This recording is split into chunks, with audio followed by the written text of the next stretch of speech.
I'm unshaven. I get it. Wait, I didn't do it very good. One moment.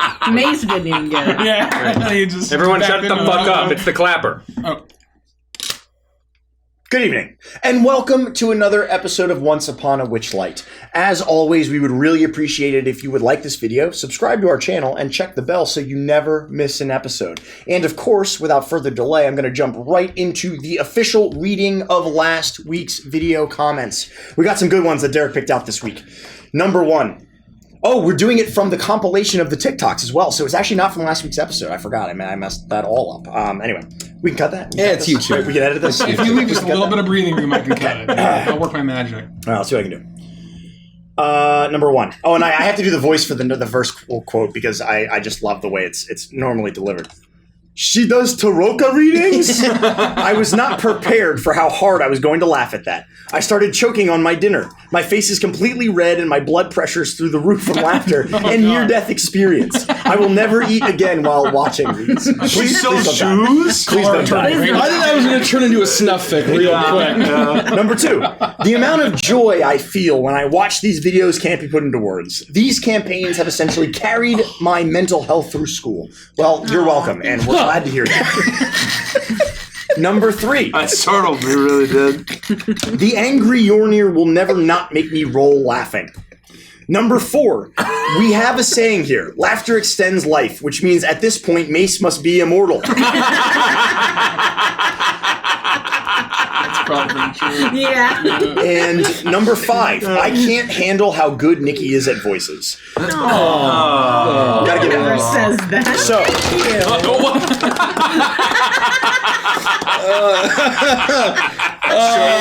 so please leave a comment, and maybe next time yours will be included as well. And in the meantime, please be sure to check out our Patreon and our new merch run, which we have just launched. Please enjoy tonight's episode. Thank you. Well, I'm spent. 6 months. Yeah, we've been live for an hour now, so maybe. You play some D&D? Let's bean it up. I'm ready to just bust out my trolls, you know what I mean, and get painting. Slap chop style. Can I see the The hydrant is so cool. Oh man, it's not as cool as the pig. I mean, the pig's pretty cool. Oh man, let's be serious. Look at how cool that hydrant is. No, this is like a 2,000-point model for sure. This is the whole army. We were told we have to wait 6 more minutes, and then the announcements will have been an hour long. 6 more minutes. No, we It's not part of the announcement. Yeah. It's its own segment. Yeah. And we have the 10-minute intro. Live, It's not an And it went a little long because of the Shit. animatic. Oh, yeah. Shall we beans? Let's beans. I think it's Well, time. Mickey has to cue me in. Yeah, I'm just really enjoying this Final Fantasy candle. You want to roll that Beans, beautiful beans. bean footage? No, Derek. He doesn't get to do anything. It's Derek.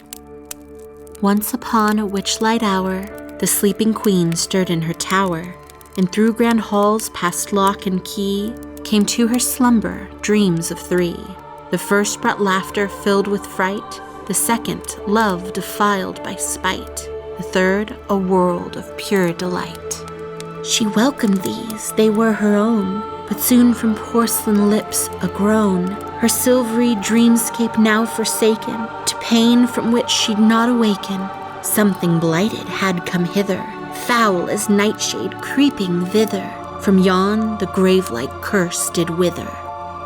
The little prince wept in his spire, his wounded heart had one desire, a ballad from the dreaming queen could turn his maelstrom mind serene. He vowed her rescue, speech sincere, but toys would be his shield and spear, and so he scoured for 1 full year. In springtime wreathed in parenthood, the prince first found a toy of wood, a doll set, beasts and wild things, but listen close and each one sings, a song of child, owl and bear, a song that calls the spirits there, a song for monsters with much hair.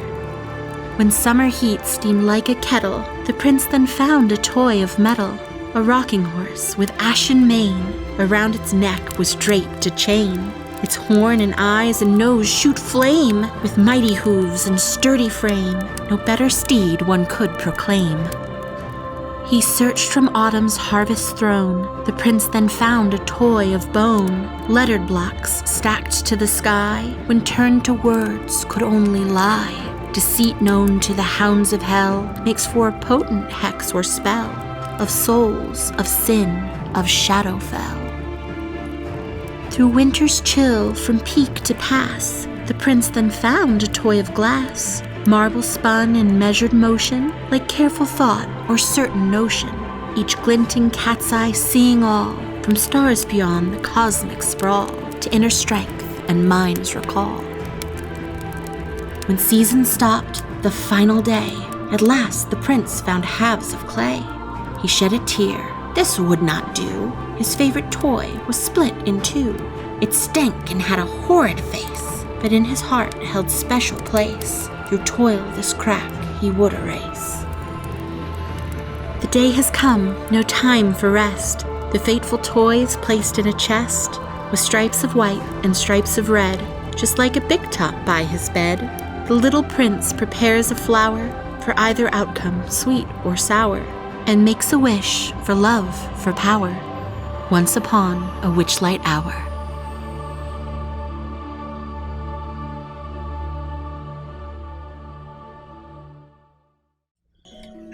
You had prepared as much as you possibly could, given the rushed timeline of the events. And thanks to some fey magics that imbued some of you with unnatural charisma and singing abilities, some of you surprised the rest with their natural singing abilities. Together, it was enough to impress the Soggy Court, who had longed for entertainment of this caliber for quite some time. It was so impressive that it was capable of changing the minds of many about the deeds of one. And it is here that you stand on the stage, staring out at thunderous applause, tears streaming down a multitude of faces as they relish in the performance that was just enacted for them.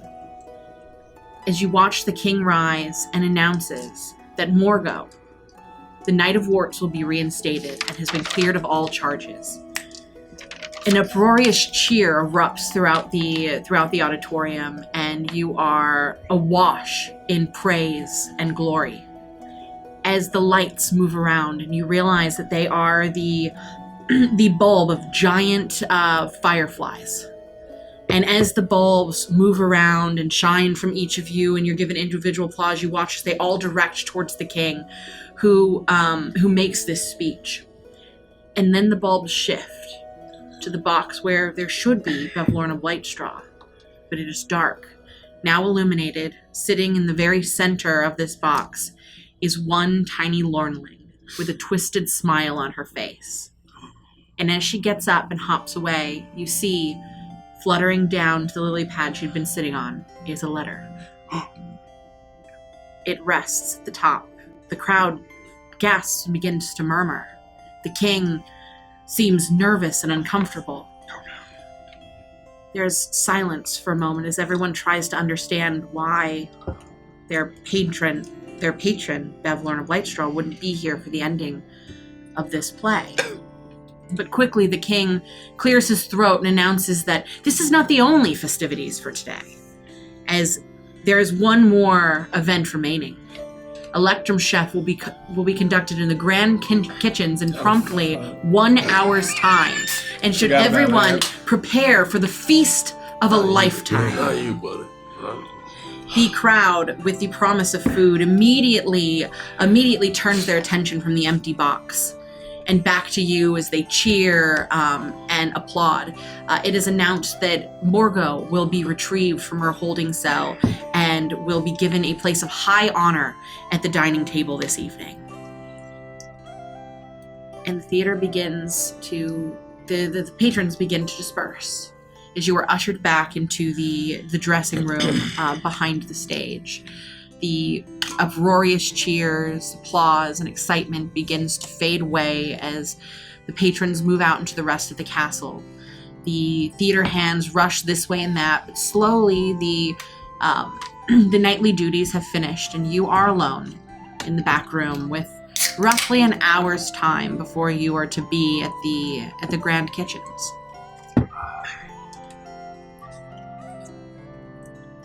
Do we have agency right now? Yeah. Oh, you Agent Great! Oh, you read every single line on the script perfectly. I can't believe I came up with that in like 15 minutes. Neither can I.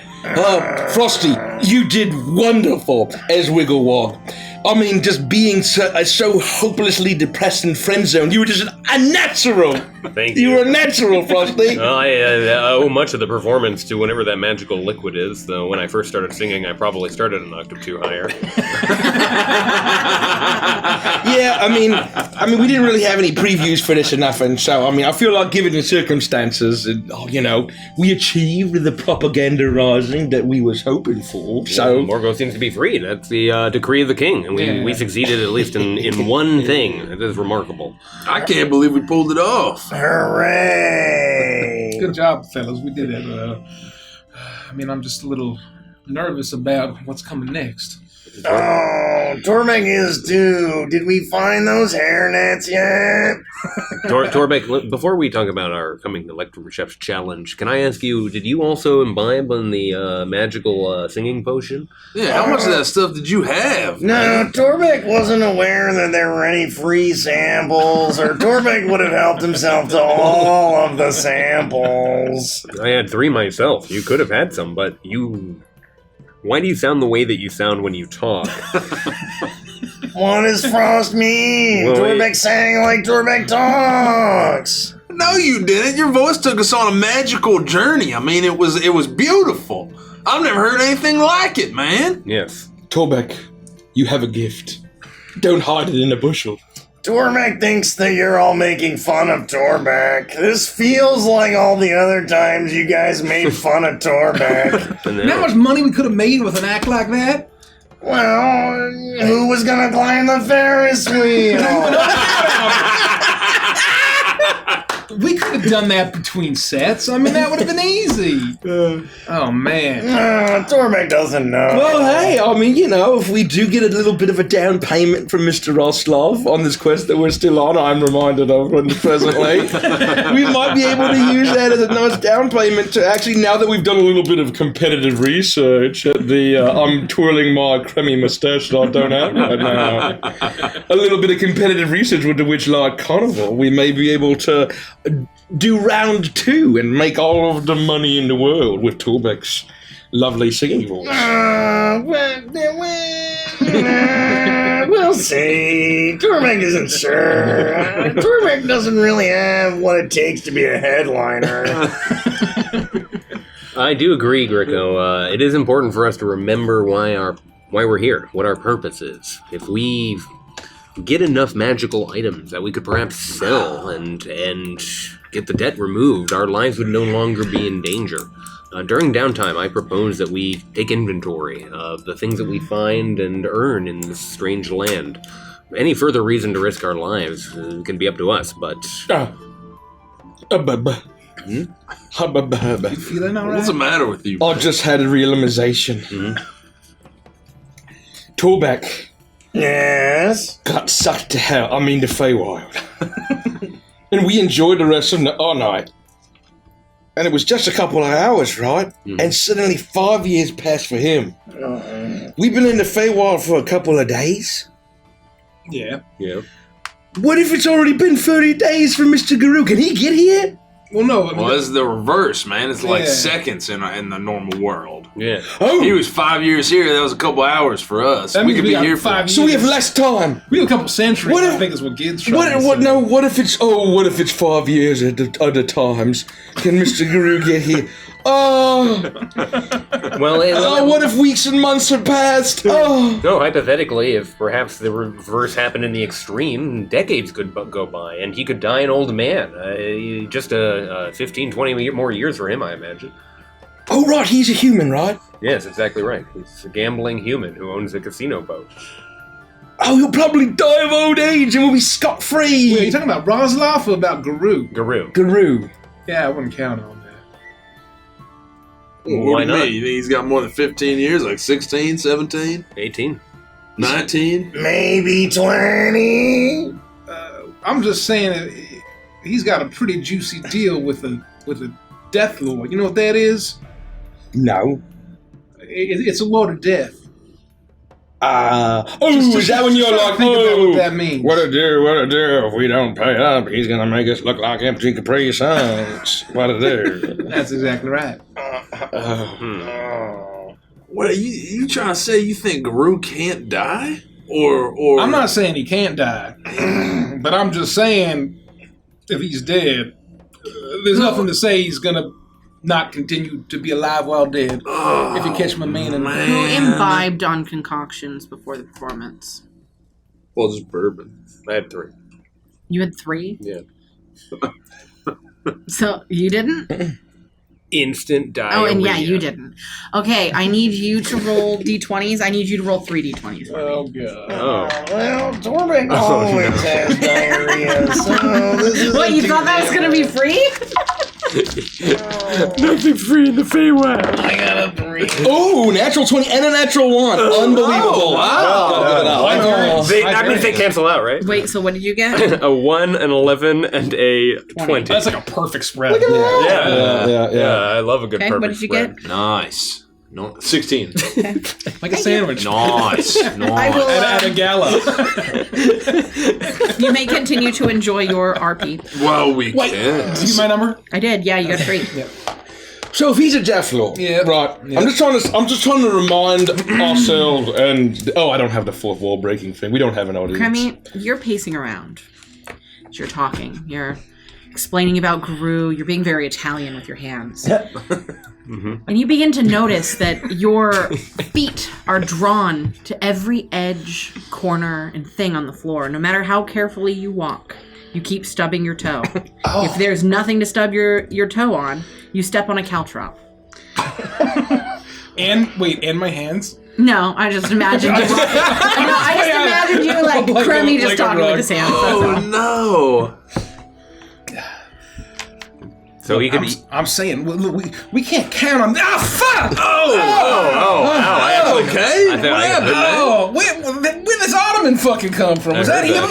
before? Yes, it's been here the whole time. Yeah. Did you notice it? I'm sitting on it, Cremmy. God. It's very comfortable. Well, I'm walking in heels. Cut me some slack. Oh yeah. You know you can take your costume off. Yeah, you just remove your costume, or at least the shoes. They're Yeah, you're the only one who's still in your costume, Cremmy. As you say this, the Cremmy kicking the what was it? You said an ottoman. Ottoman, yeah. Has a puff of dust has erupted into the air, and as you breathe in and you say this, you begin to feel the need to sneeze.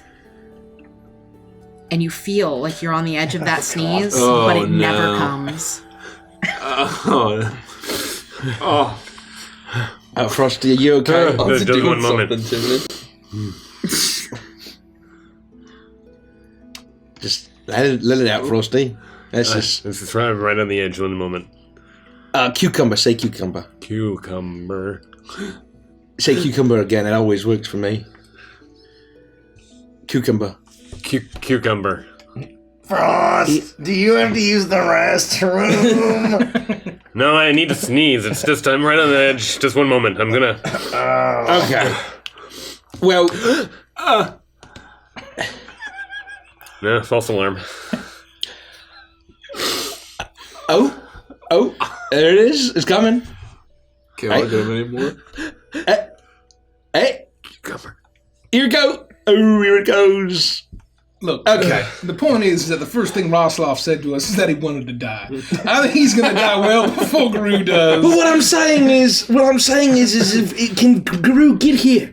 What if it all patches and then Rostov dies and he's like, oh, well, because you didn't finish it while he was alive, we cannot execute his will to give you to go. I'm only doing this to you, Mace, because I'm a horrible person, and Derek put this on here. Oh, man. Every being time very you horrible. laugh in real life, you take 1d6 damage. Oh my god. No, that's not possible. No, that can't happen. He's gonna die! No, that can't happen. All right, fine. I will never laugh again. I'm going to be a consummate professional. You're about to see a Mace you've never seen of before one time. If you actually do this, and I know that you can do it. Do and what, then- Andy? I've and never then you laughed one laugh time in through my life, the entire okay? announcements, I'll choke you out. I never one time. That wasn't even a little funny what you just said. It wasn't trying to be funny. Oh, well, good, because it wasn't. All right? It didn't even land a little bit in me. Okay. I don't feel it in my forearms or my chest or my bones. There's him welling up It just- inside me. No, it doesn't count. I was clearing my throat a little bit, okay? Count a classic mace slap. That doesn't count. So, God, nobody say No, anything fine. funny. Banana You, hammock. Mikey, please give him something. Give him something. No. I think that we should. You're still on mute. You're still on mute. No, it's not. No, we still can't hear you. Try. Oh, there it is. Oh, how long have we been in this pandemic? And I still can't unmute myself. Anyway, Karen, you were saying, I think that's right. Let's circle back on that later. I hate corporate answers. Oh, kill me. It's like blood.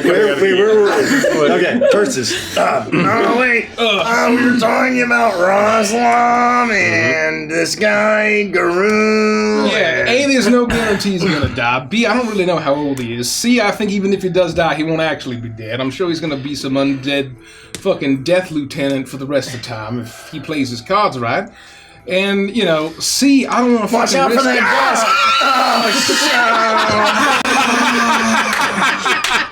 I'm sorry, Mr. Krabby. I tried to Torbeck to warn you.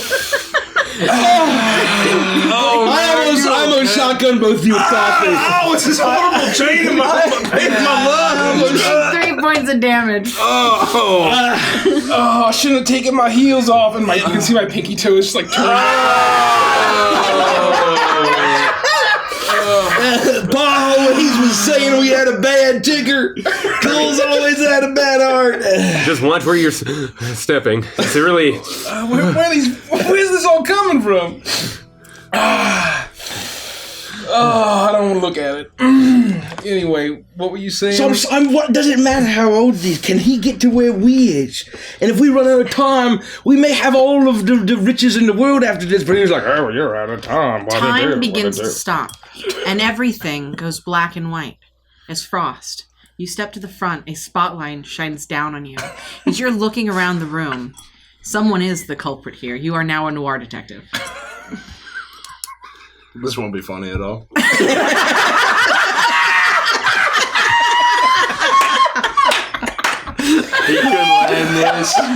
He couldn't land this in a million years. I watched as Tremmy stubbed his toe in that ottoman.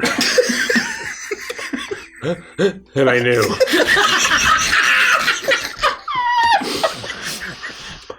I knew that there was trouble on the streets. Trouble in the Soggy Court. I'm done rolling for that, mace. You take 3 points of damage.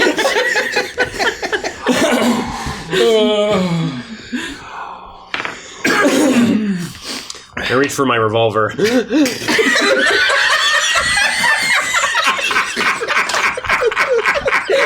1 point of damage. And I knew it was time to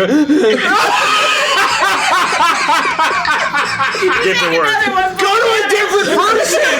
Go to a different person right now! Give somebody else a curse! I'm gonna die! I'm gonna die! Frost, dude. Why did you write this on the sheet? Who are you? Why did you roll it? Hey, Frost, what is this? What's a revolver? Where is their trouble? It's like the gun that... You take 6 points of damage. that twig carries around very suspiciously. Oh, the one. Oh, look it up. You mean this one? And she pulls out a revolver. Yes. Oh, be careful with that, alright? You knocked out a bunch. Well, just that one patron at the. It's made of toys. Oh. Just of toys. It's made of toys, huh? Yup. Feeling alright, kid? I'm feeling fine, man, okay? It's just a weird thing for her to say, and I'm responding as any person normally would, just in shock and I know you kind of went like. You're kind of like right now. At the beginning, you look like you're in some pain. You're like, 6 points of damage.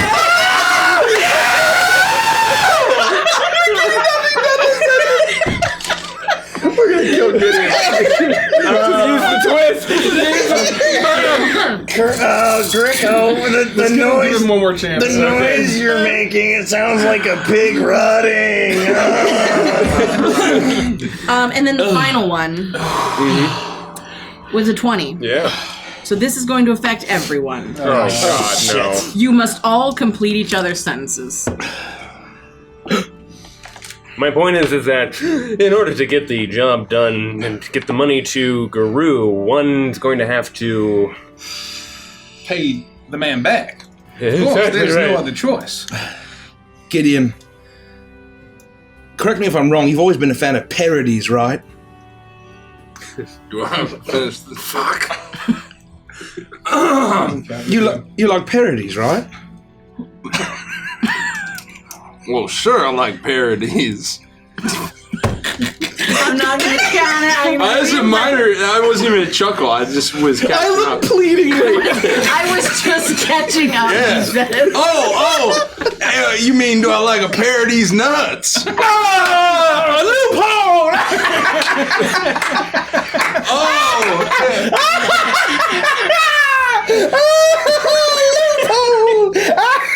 He was smarter than he looked.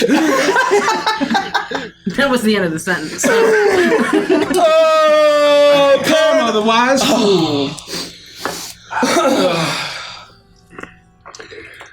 So what exactly are we going to do in an hour when we have to compete in... Electrum Chef is what we're going to do, and we all need to prepare at least, each one of us needs to prepare one. Banana hammock.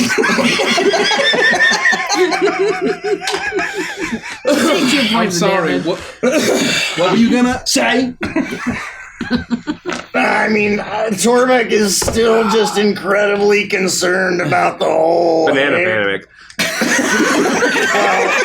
Yes, but more specifically, like the 24 Banana hammock. OSHA rules that prevent Torbeck from being Wearing in a banana kitchen. hammocks in the chicken. In the kitchen. Fuck!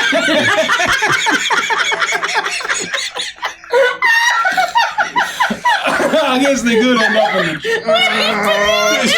He's wearing them in the chicken, that fucking sicko.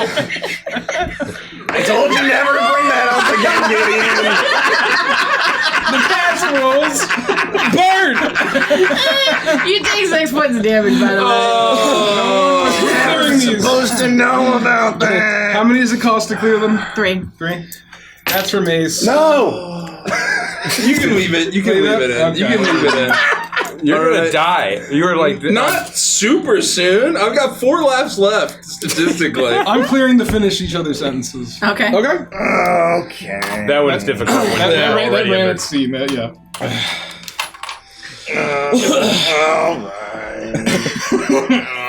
right. Okay. I have quite a nice dish. All right. What's your plan? Well, here's the thing, fellas. We gotta, at least make a well-balanced meal. I don't know how many courses there are, but I don't think I should be the one doing all the cooking. We're trying to impress them and gain favor for all of us. It's like I had to fucking sing and... You're knock on the door. Torbeck, what were you going to say before we enter the door? We don't want to compromise ourselves. Well, okay, real quick, just so we're not keeping them waiting. Torbeck was gonna offer, to make dessert, maybe a pie, but it'll just end up being a hair pie. He was more disgusting than he looked. 1 point of damage.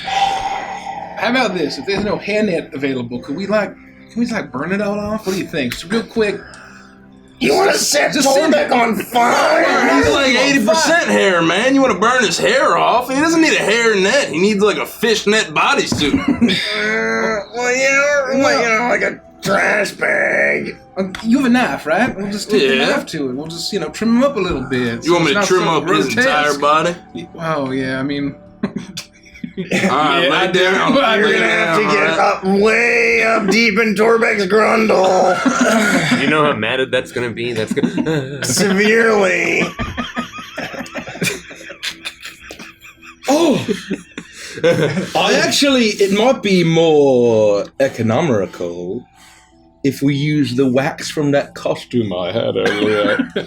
Oh, that's a great idea. Kid can heat it up. Won't that be a little painful? You'll be fine. What do you think, Kid? There's actually like 20% chance you enjoy the process. In that Roll. Mickey, roll. What do I have to roll? pain for pain. He was doubled over. 6. He's laughing, and Gideon's just like slowly bleeding out of his nose. yeah. Like ears, a little bit of blood. I could already tell that a plan was going together.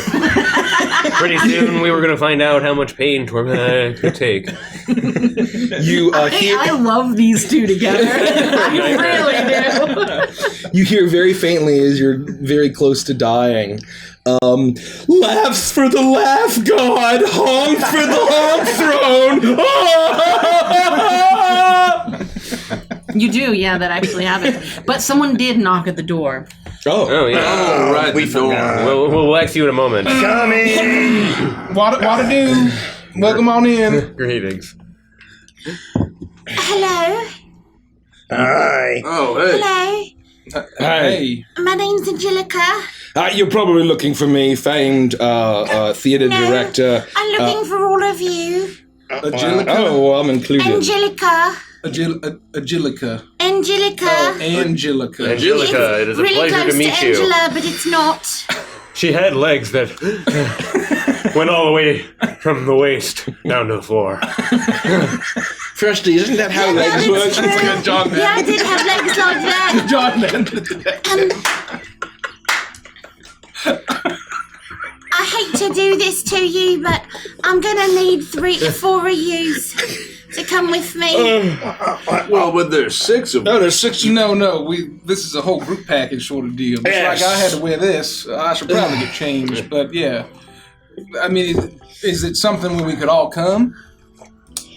No, since you're the one that's going to be doing the Electrum shift, I've got to do something with the other 4. You can, God damn it, it's so hard to do. Oh, hello, Governor Innit. Hello, Governor Angelica. Angelica. Wait. Sorry, I'm getting call on Discord. I gotta mute my phone. It is muted. Please hold. We will not be participating in Electrum Chef. Wait, you mean I got to do it all by myself?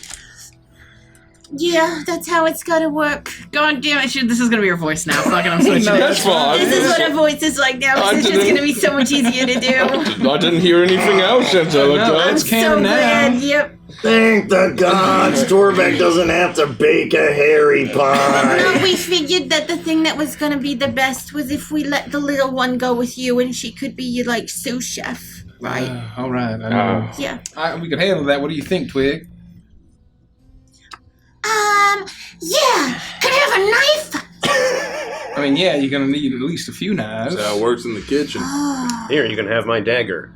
It came in my starter equipment. She grabbed it by the handle. Frosty, On my character sheet. she had eyes that could see things that were around her. You like my earlier comment. I'm glad. Yes, I did. She had hands what could grasp. Mm-hmm. And if you score enough points, you win the game. The plot was thickening, just like the soup that Cremy was about to make, the roux that Cremy was about to make. Well, I'm gonna make a soup with the roux, so you could have See, I guessed correctly. Can you handle a high pressure environment? Well, there was that one time the acting long scarf tried to kill everybody, and I killed people with my bare hands. Right. Last time you got under stress, yeah. You committed war crimes. I mean, metaphorically speaking. Allegedly. In the play. In the play. Yeah, in our first run through in that in play. the play, because I'm not an actress, you know? And I did that play, and that was really stressful. I haven't sing the whole song. I mean, if you need a sous chef, I did have summer jobs in the kitchen of Uncle Globo's restaurant. Do it. I gotta say, man, she's ran a whole inn. You just Fun. I'm just saying, I worked in Uncle Globo's restaurant. Look, I'm even wearing an apron already. It's very appropriate. Thanks. Well, bless right. you. Oh, Angelica, are you still Bless here? you. If you think you can handle Bless it. you. Cucumber. Bless you. Cucumber. Bless you. Bless you. Achoo. Angelica. She should be all I need if this is how we want to do it.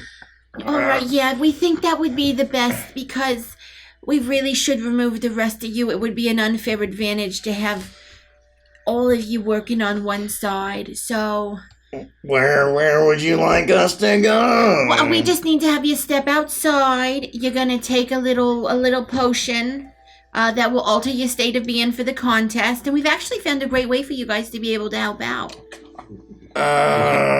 She had a job for all four of us. And we're willing to take it.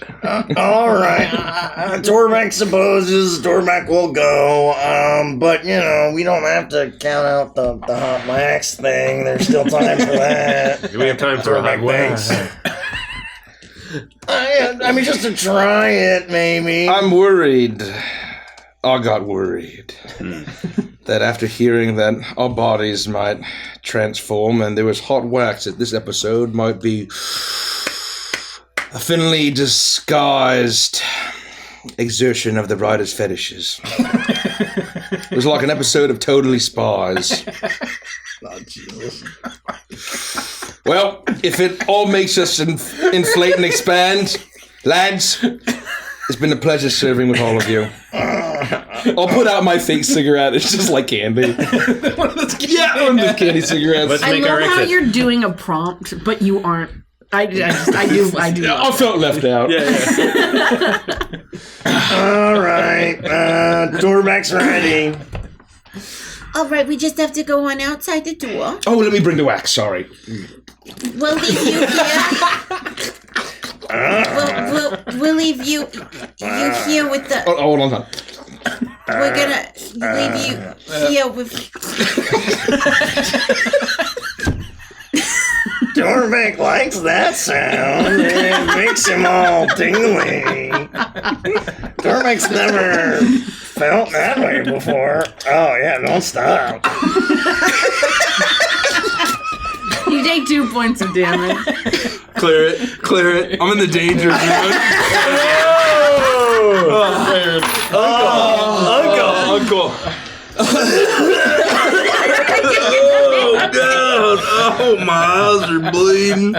Oh. You might have an aneurysm now. So you'll probably go to the hospital after this session. Your blood pressure is kind of high again. That's saying a lot for a 5 genasi. Oh. So I'm gonna go ahead and I almost said execute. That's not the word. No. I'm gonna go ahead and escort you guys outside of the room. You're gonna take a quick potion for us. In the meantime, you and your little friend can have a talk about how you want to make this work and a list of ingredients you're gonna need for the show. We'll then have Twig was your name? Yeah, I'm Twig. I'm gonna be a sous chef. Knives. All right, well, yeah, you're gonna bring those knives and whatever list of ingredients Mr. LaCroix here wants for the show to me at the kitchen, and then you will be able to do whatever you need in the meantime to prepare. We'll come collect the rest of you when it's about time. Does that sound okay? Escort away, Angelica. I've got your back. I really tried on that one. That's devastating. Of course you'd get that first. That's a nightmare. I picked it for him. Oh, you Yeah. just junked it? I love that. Because since it was this is a new list that Derek has sent me. Thank you, Derek. Oh, God. He was like, I have a new list.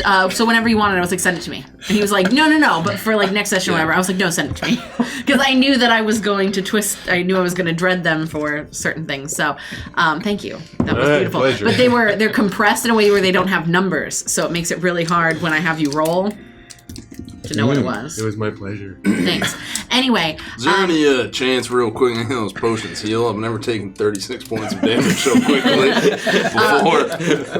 Are you okay? Gideon, your eyes are bleeding. Yeah, you look like shit. I don't know what happened, man. We were talking about waxing Torbeck, and then suddenly my body just gave out on me in a matter of Did instants. somehow Chuckles return again and is corrupting you from the I inside? heard something in my head, man, when I think he did return again. And he whispered something kind of vaguely vaguely nefarious at me. But He's that's always just kind doing of that. Yeah, he's always doing that. He is vaguely nefarious. Yeah, it's always something different, you know? Some kind of like just horrible thing that never seems to connect to the previous horrible Yeah, I mean, thing how he many said. backstories can one clown have? Yeah. So many. Yeah, this is turned into a Clips episode, so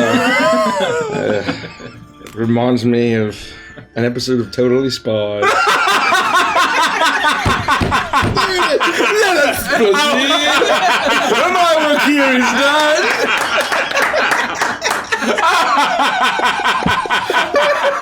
Oh,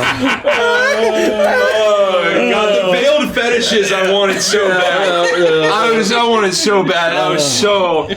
That was in me. That was in here, you know? Oh, God. Well, we will willingly drink whatever mysterious body-altering potion you may have, Angelica. Dorback's not very picky. Angelica, Yeah. lead the way. Angelica, I have a question. Yeah, sure. I probably have an answer for you. I Maybe can't it's believe it. Why is your name not Angela Croak? Well, that would be a stupid name. Who would ever name their kid that? I guess some frogs are a little bit on the nose. I'm not a frog. I'm a bullywug.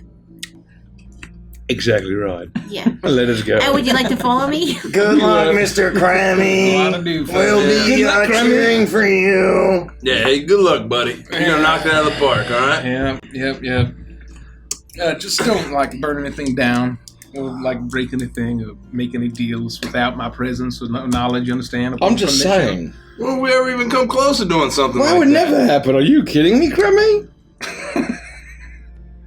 I just narrow my eyes at all of you. I'll see y'all later. You have my word. Thank you, Frost. Keep an eye on them. That would never happen. Oh no, wild gorillas on the What do you mean you leave?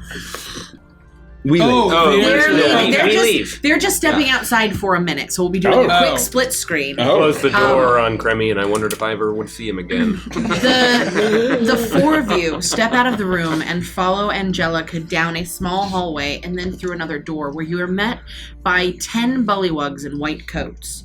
They have goggles on their faces, and they are white gloves on their hands. One of them snaps the glove, and you can hear the rubber slap against their froggy skin as they begin. They're hovering around a cauldron, and they begin to chant and stir some things up and start pouring things in vials. Is it safe? And they have ridiculous German accents. They do. Oh, yeah. Oh yeah. Oh, yeah. They end scene. Back in the room, you are standing there with Twig. So, I had to be your sous chef, and I need to know what you need to know to tell them what they need to know about what you know about what we're cooking. Well, can you take orders well? Yeah? Well, I'll just tell you what to do. Okay. I should get changed.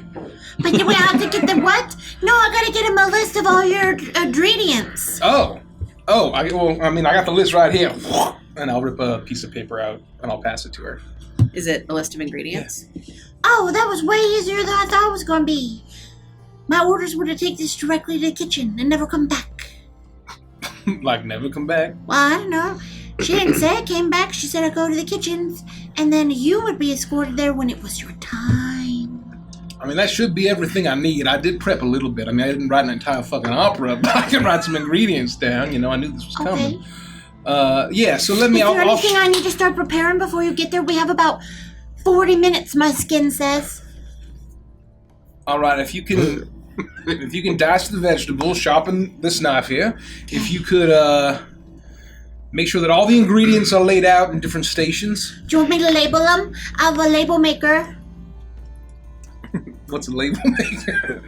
Oh, it's my hands. What I do is I take pieces of paper and I write what something is on it, and then I stick it to something that makes labels. Oh, well, you can go ahead and label whatever you'd like. Okay. Whatever, you know, any kind of organization system that you think would help you. I mean, you're going to be doing half the work, so, I mean, you need to be able to navigate and get to things just as much as I do, so Okay. I could do that. I'll leave it up to you. I will. Now the silicone's sort of sticking to my skin, so I'm going to get this off. Oh, you don't want to look like that when you cook? No, I just feel like I should, get my normal get-up. Okay, well, you don't need to worry about me watching you get dressed, because I'm leaving. All right, well, I'll see you soon. Okay. I'll go behind like one of the old timey dressing like screens. Yeah. Partition. The accordion. And as you hear that sound, you hear the door shut, and Twig, you can hear her sing-songing as she bounces down the hallway and attempts to make her way towards the grand kitchen. She's still in the room. Bye, Grammy. As we approach the doctors, I want to... Oh, you don't approach the doctors. Oh. You're pulled into the room, and the doctors are staying very much at one side of the room. They are surrounding a large cauldron that's bubbling with an effervescent magenta liquid. Not the same color of magenta as what flows through Torbeck's veins. It's much more diluted, but I would say it's very clear to see that in the whatever this is, there is clearly some trace of Witchlight. I would like to look up at Torbeck and see if I hear his... Do I see any visible signs of distress? You would see Torbeck's eyes would be like bigger than normal, and he's very clearly damp. So Like my fur is just all damp. over. Yeah. I would like to... Do I hear like a... I'll climb up your fur and I'll get in front of you like, hey, it's okay, buddy, it's okay, it's okay. I'll close my eyes. Come on, only for a moment, and the moment come on, you're doing great, big guy. And Torbeck doesn't know why Torbeck feels this way. Dreams garage before my eyes, a curiosity, breathe, remember, breathe, big guy. Dust in the wind. Okay, you okay, big guy? With a loud popping sound, you see these pink bubbles fly through the air, and as the bubbles pop, they burst into these beautiful butterflies with their wings unfurling. They float up into the air and dissipate. As you watch Angelica don a white coat, she puts her goggles on and gloves, and she goes over and she begins to take vials from these individual doctors. Thank you so much. Thank you. Yep. No, one for each of them. I got it. Don't worry. And you hear that they are mumbling over there. It's just hard to understand what they're saying. As she turns around and begins to walk towards you, she has 4 vials held in her hands. And you notice that though what had come out of the cauldron was that pale magenta, what is in each of these vials are varying colors: green, blue, purple, and red. It doesn't really matter which one you take. The effects will start in roughly about 45 minutes or so you got some time. You really just gotta pick your color. Oh, don't worry, it's not gonna kill you. The effects are only gonna last tops 2 hours, most likely. Torbeck isn't one to turn down free anything, but what is that? Oh, they're transformation potions. It's going to be able to make sure that you can't unfairly affect the competition because you are currently on good terms with the king. You are best friends with one of the chefs. We can't really put you in the audience because your cheers and guffaws could overall affect the engagement of the audience, and that has a factor. We really wanted to try and make it fair, and this was the best thing we could come up with. So we're going to turn you into something that's not quite you. Okay, this one kind of looks like Torbeck blood. And Torbeck will reach out for the purple one. Perfect. And it's in a glass. It's okay, it's in a Torbeck. glass vial. Torbeck hates this part, and he eats the whole glass vial. Oh, man. Oh, you don't... Oh, God. Oh, yeah. All right, sure. I mean... I'm looking and I on like the plungers in the thing, and I'm like, old song, just a drop of water in an endless sea. You okay, big guy? Yeah, it hurts a little when it goes down. You got a shot of teeth. I mean, shit, you got a shot of glass between your teeth. Oh, no, that was the tooth. Oh, no. I'm sure another one will go back in its place. Oh, you don't just put it back in, man. Oh, no. At least take the glass out first. Torbeck's gums are gummy enough where Torbeck was pretty sure it'll hold. With a suctiony pop, it readheres to his gums. Shard of glass is still there. Well, All right, well, we you're got doing 3 great. left. You're doing great, Torbeck. I guess you're all right. Okay, I'll scamper back down. from off of his shoulder. Well, we good for this, guys? Well, Torbeck's in, I guess, so. What color for me? There's blue, purple, red, and what's the other color? Green. Oh. So there's green, blue, and red. Angelica, I'm not one who trusts easily. I slapped Frosty on the back and I fucking clear his check. Oh. You hear a saxophone in the background. It was time for me to take my leave. And with that, I said, good night to the soggy.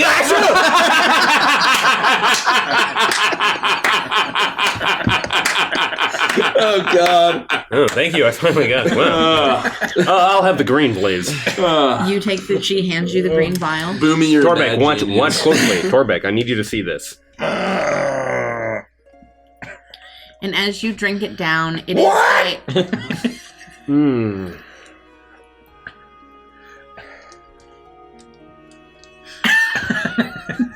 Blue's my favorite color. Hey. And she will hand it to you, but as you do this, you feel the magics infuse with your body, and it is a warm sensation, almost drinking like a nice glass of scotch. You feel fluttering with the wings of butterflies in your stomach for but a moment, and had you still had any kind of fey curse, it would be wiped from you. I keep smoking anyway. Where did I get this? I've developed an attachment. She hands you the blue one, and you are able to drink that down. Well, looks like red's for me. No, it's very fitting. Once again, similar sensations. It's a warm sensation as you swallow it, and it the feeling of butterfly wings flapping in your stomach, and you are healed to max. Buddy, you gotta learn to handle your body changing magical witch potions that get made up in weird cauldrons we don't know anything about. Alright? You can't be coughing like that. It's embarrassing. I mean, all I ever drank was beer. Remember how much I would cough whenever I just smelled your flask? Oh, yeah. I have a very light man. tummy. Except for gross things in the swamp that I found. Good times, yeah. It's weird that you can eat rats and then cough at that, you know? With that, we can take you back to your friend. Don't let him know what happened here. This is super top secret stuff. We don't just let it... Whatever, it's fine. You just took a potion. You'll be all right. Go back, talk to him. You got about, looking at the time, moon. Okay, yeah, you got about 35 minutes now to really prepare for this. You'll be escorted to the grand kitchens, and then from there, we're going to take you away, and let you know what your role is in the oncoming Electrum chef. Well, what can we do for 35 minutes? Take these packages. These are your outfits. Don't open them until you get to the kitchens. And she hands you each a package, and then there is a package for Crummy. I'll take that one. Well, let's go back and watch the first half of an episode of Planet Earth. What? All right, whatever that. I guess we're not doing anything else at the time, you know? God, do you always have to be such a bore, Frosty? It's the best thing we could be doing while waiting for something to kick in. Let's go!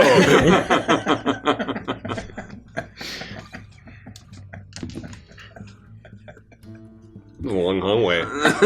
Seems shorter when I was a film noir detective. Yeah. Oh, we just stepped outside the door and we were right there. This is actually, oh my gosh, you know, it's also a little soggy, the shag carpeting. It's just not a good choice. I'm glad Cremmy's not here. The shag carpeting would have absolutely destroyed that pinky. Oh, yeah. Torbeck feels like a moist shag carpet. Don't worry, buddy. We'll wax you, okay? You'll get the experience. Alright, Torbeck isn't completely writing it off. Torbeck's heard things about hot wax. Occasionally. I don't think it'll be the same experience for you, frankly. Really? But, you know, we talked about it with Clementine once or twice. Yeah, that's good. You were able to have open communication like that. It's really important. There, yeah, I know how it is. Yeah, that's awkward. That's rough. That's rough, She's buddy. been a little cold lately. Okay. Tormek's a little concerned, you know. I don't know. What do you... Tormek doesn't know. Does she have like? Is she have like a? There's a guy at work or something, like a work husband. She jokes about. Clementine hasn't said anything. But granted, that's what they always say. It's classic Clementine. 5 years maybe since Tormek last saw Clementine. It's been a long time. Tormek's sure she still thinks of Tormek. Yeah. I'm pretty confident she's right where you left her. Right in the exact spot. Guys. Probably hasn't moved an inch. Yeah. Did we turn down the wrong hallway? This is outrageous. Tormek doesn't recognize that. Oh no, we skipped ahead in the plot and we're in David Bowie's labyrinth. This is the end game! The script says, oh, this is the end of the script! Let's just turn around. Let's go. Let's go. Oh god, there's Muppets, they're singing behind me! Oh, I hear the Muppets singing! Oh, Frosty! Oh! Someone! The door opens as Twig leaves the room to head towards the kitchen, and you see the exact room you're supposed to be in. We all stumble and sweaty like, don't go out there! Don't go down that door! Oh, no, man. Oh god. Oh, there was such oh. God, he didn't leave anything to the imagination. Did they just transform y'all into just yourselves, but scared about something? No. It was just a large number of German people with gloves on who gave us these potions. They should kick in quickly. And we also have outfits. Yeah. Oh, yeah, you got one too, man. Here's your box. They said not to open them until we were near the kitchen. Crimmy's says open immediately. There you go. Disregard what Tormek said. Open it. It is a complete chef's outfit, embroidered with Chef Cremy LaCroix on the breast pocket of the coat. But it is the full chef's regalia, and there is a magical tool belt that will when attuned, and you do get to keep this. I didn't write up the card, but essentially it is when you attune to this chef's tool belt, up to 3 times a day. Electrum chef notwithstanding, you can produce any ingredient, pot, pan, or whatever to make something. Hot damn. So you could essentially make one gumbo. You can make a gumbo in the morning, a gumbo in the evening, a gumbo at supper time. Supper time, yeah. And you'd When be able gumbo's on a bagel, when gumbo anytime. And so it allows you to make 3 square meals a day. And when you use it, you procure all the things that you need. You make the thing that you need, and then it goes back into the belt. Oh, hold on. Invent gumbo bagel. You can call it a gum bagel. It doesn't quite. Gum bagel? Heck, I get to keep this? I was going to roll my sleeves up and put on my chef's hat, but... Now you have a new chef's hat. There's a brand new chef's hat that's emblazoned with the crest of the soggy court on the rim. I already had my old dirty chef's hat, and I look at the pristine one, and I'm a little sad about leaving this one behind, but I look at the new one, and I'm like, all right, one more second, I gotta get it changed again, and I go around the dressing screen, and I get totally changed, fully put up, and I'll adjust my mustache with my lipstick, and I will emerge from behind the screen. And do I feel like I get the sense that I can use it now? Yes, what I need to attune? you feel like you have attuned to it immediately. Wow. And for the Electrum chef, it has unlimited uses. And so you will be able to create whatever you need to create. Now, your skills are required to make it taste well, but you have everything that you need to make it. It doesn't create a delicious gumbo. It creates the gumbo that you can make with it. Mr. Cremy, that's beautiful. Yeah, man, you're looking like one of those chefs that works at a restaurant that charges for water, and that's kind of normal. Yeah, right? Yeah, Imagine how much we can charge for ice if I walked around looking like this. Oh my gosh, people will pay. Actually, they won't even consider it once. Yeah, and you could say it's fine dining, and it's like, this will be $300, and it's a little dollop of moose, and you can call it deconstructed cheesesteak. Yeah, you could go around with like probably a little mushroom and just shave it onto the plate, and every slice is like 15 more gold. Hold on, slow down. All right, invent deconstructed cheesecake. Okay, all right. One time, Tormek went to an open bar and they charged Tormek for soda water. How much did they charge you, horseshit. Tormek? How much? 5 gold pieces. 5 gold pieces. Gold pieces for bubbly water? What the heck? Wait, and you're still thinking and seething about how many years has it been? Oh, at least a decade. Tormek's never even seen 5 gold pieces, and everybody was drinking for free. You know, just never let that go. Just Hold on to that. Toolback, I feel like, we'll just don't, we'll give you some free soda water here at the Soggy For Fort. what it's worth, Tormek doesn't really get mad. He's more just disappointed. Look, all of this is one thing. With that soda water, I mean, you're gonna carry that weight, so just keep carrying it. Well, it's been a decade Never- with no end never in let it sight, go. so you're probably right. Oh yeah. So, we don't know, A, what's going to happen to our bodies, B, what's in our own packages. So it's going to be a bit of a mystery surprise. Check this out. Pachow! And a spoon and a knife. Oh my god. This thing's incredible. I'm pulling links of sausages out of my... Oh wow. Oh, wow. Wow. Fellas hungry? They're all raw sausages. Full gobble nut. I started like instinctively No. screaming at you in the oven, like, give me that Can you produce cooked food? You cannot. Pachow! Oh no, it's just a raw chicken. No. Just put it right over here. Open flame. Also take like probably 30 minutes. I mean, you see this thing In cook your 30 chicken. minutes, you'd have a beautiful rotisserie chicken. Oh well, there you go. I mean, right before we go in, Stop we'll have a nice stop the little snack. timer. You gotta like hop it back and forth like one of those, like a bell. Yeah. Yeah, for sure. Oh, what else can this do? What else? Guys, we should start writing this down. I feel like with all of these skills and items we're gaining, we can make a pretty copper piece back home. No, I mean, this is Far away from Ogway. You know what's missing from this getup? Well, in your package, you seem to have left behind some chef's condoms. What? The hat, All these the outfit. lambskin or what? I don't know. What? Why do you keep getting condoms?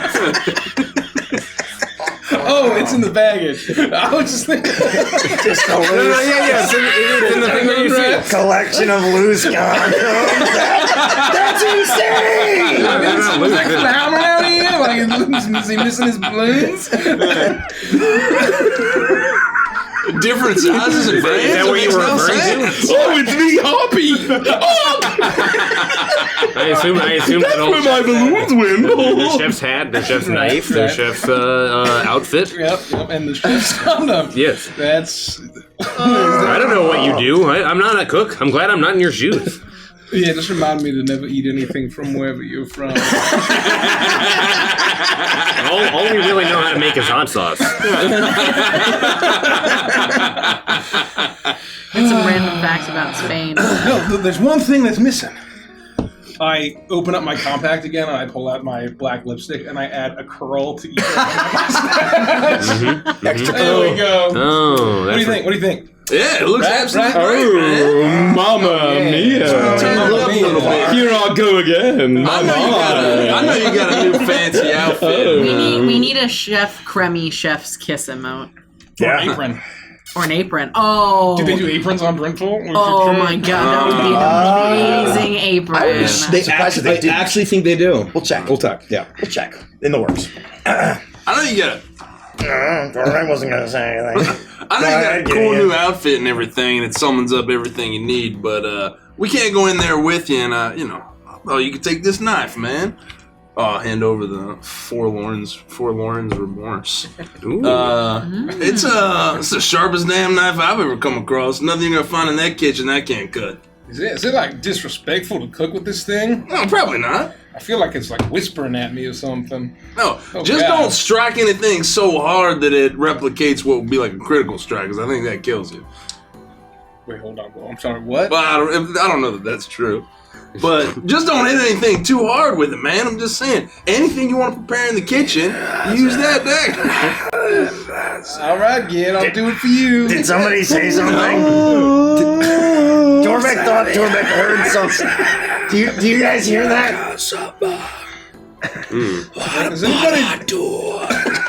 Does anyone speak dog speech? Or? Is the knife whispering to you? Is that Yeah, no, it's... I don't think it's gonna like being cooked with. No, I think that's just a clown thing, man. I don't think that's related to the knife. I hear lots of things all the time. Normally it's clowns, but I think that's just kind of like in relation. It might be just some kind of like brief holdover as it's passed along. Listen, you don't have to cook with it, man. It's fucking be a nice gesture. Look, it's such a nice gesture, and I have to. I will. You can't take the party with you. You know, that's a little bit of us coming with you. It's extremely thoughtful. Yeah, all right. Well, damn. All right, I am gonna please. cook with. What did you call that knife? Oh, it's like the forlorn. Yeah, it's like a forlorn. Is it gonna make the dagger. food sad? Well, Oh shit. Well, I hope not. That'd be real fucking bad if I, my one contribution to this whole shindig was to fucking just tank it for him. I'm happy to contribute as well. I have a bag of beans. Would those help? Yeah, a bag of beans. We love beans. What kind of beans are they? I mean, I can see my menu. See if I can add them. I don't know.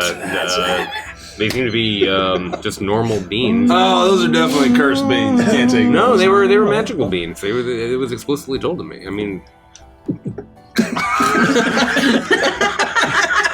Yeah, I mean, that was pretty good. How many beans? no, that's gonna explode in your stomach. What?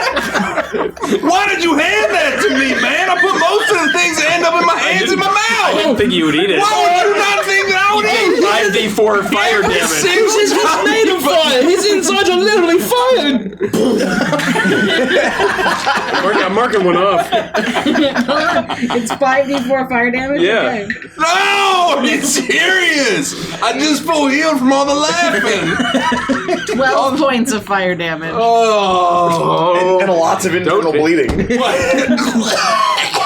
The next time I pull a magical item out, don't say, "Oh, I'm going to eat it." This is You handed it to him to cook with, man. What did you think was going to happen? People were going to eat it. raw beans. He knows how to cook it. He knows how to handle it. He knows how to cook bomb beans away from blowing up. I just gave him the warning. Don't you know what? Here, let me look. Oh, fuck. I need you all to make a dexterity saving throw. Jesus Christ. I'm never getting these goddamn beans out ever again. Well, I've rolled a 2. I wanted to see. What? How much damage did I take from eating the bomb fruit? I think it's 12. Yeah, 12. But aren't you resistant to fire You're damage? resistant, so it should be 6. Oh, it's fire damage? Yeah. Yeah. Nah. 24. That actually would have destroyed the innards of anyone else who ate it. Yeah, that's true. I didn't write down how many. I'm gonna have to look how many I had. Do all of them explode or just one of them explode? Just one of them explodes. Thank the Lord. That would have been a TPK.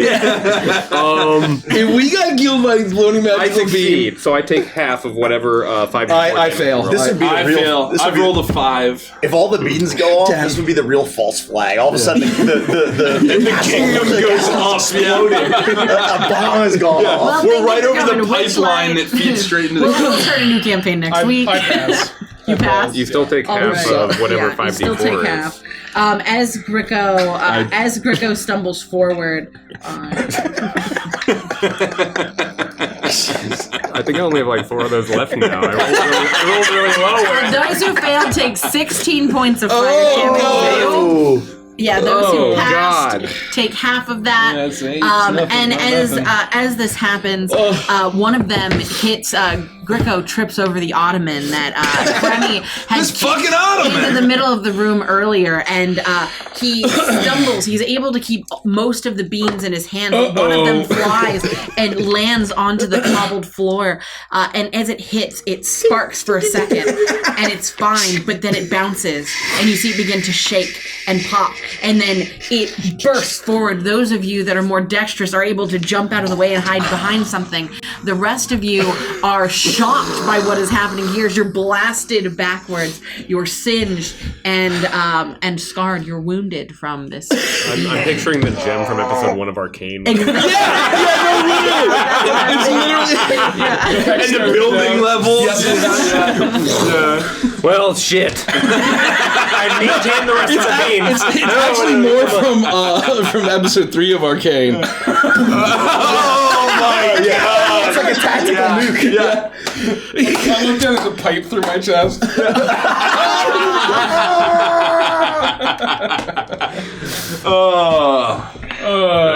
And I haven't kicked in yet, and this is we're making a mess of things. Every 5 minutes, it's just outrageous. Yeah, man. Too bad you can't cook with the bomb beans. Yeah, I mean, I see what he means about the hot sauce. I'm not cooking with those. You sure? Yeah, no, I mean, unless I want to kill the judges and then we get out of here, but the Last time I offered you one of my beans.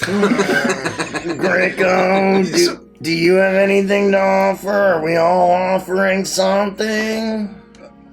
I think I need some bananas. what if I get one? Mm-hmm. Just one bean. Yeah, happily. I think it could flavor the whole pot of gumbo. I have no idea. You have it if you want it. Sleight of hand. No, I'm just kidding. I'm kidding.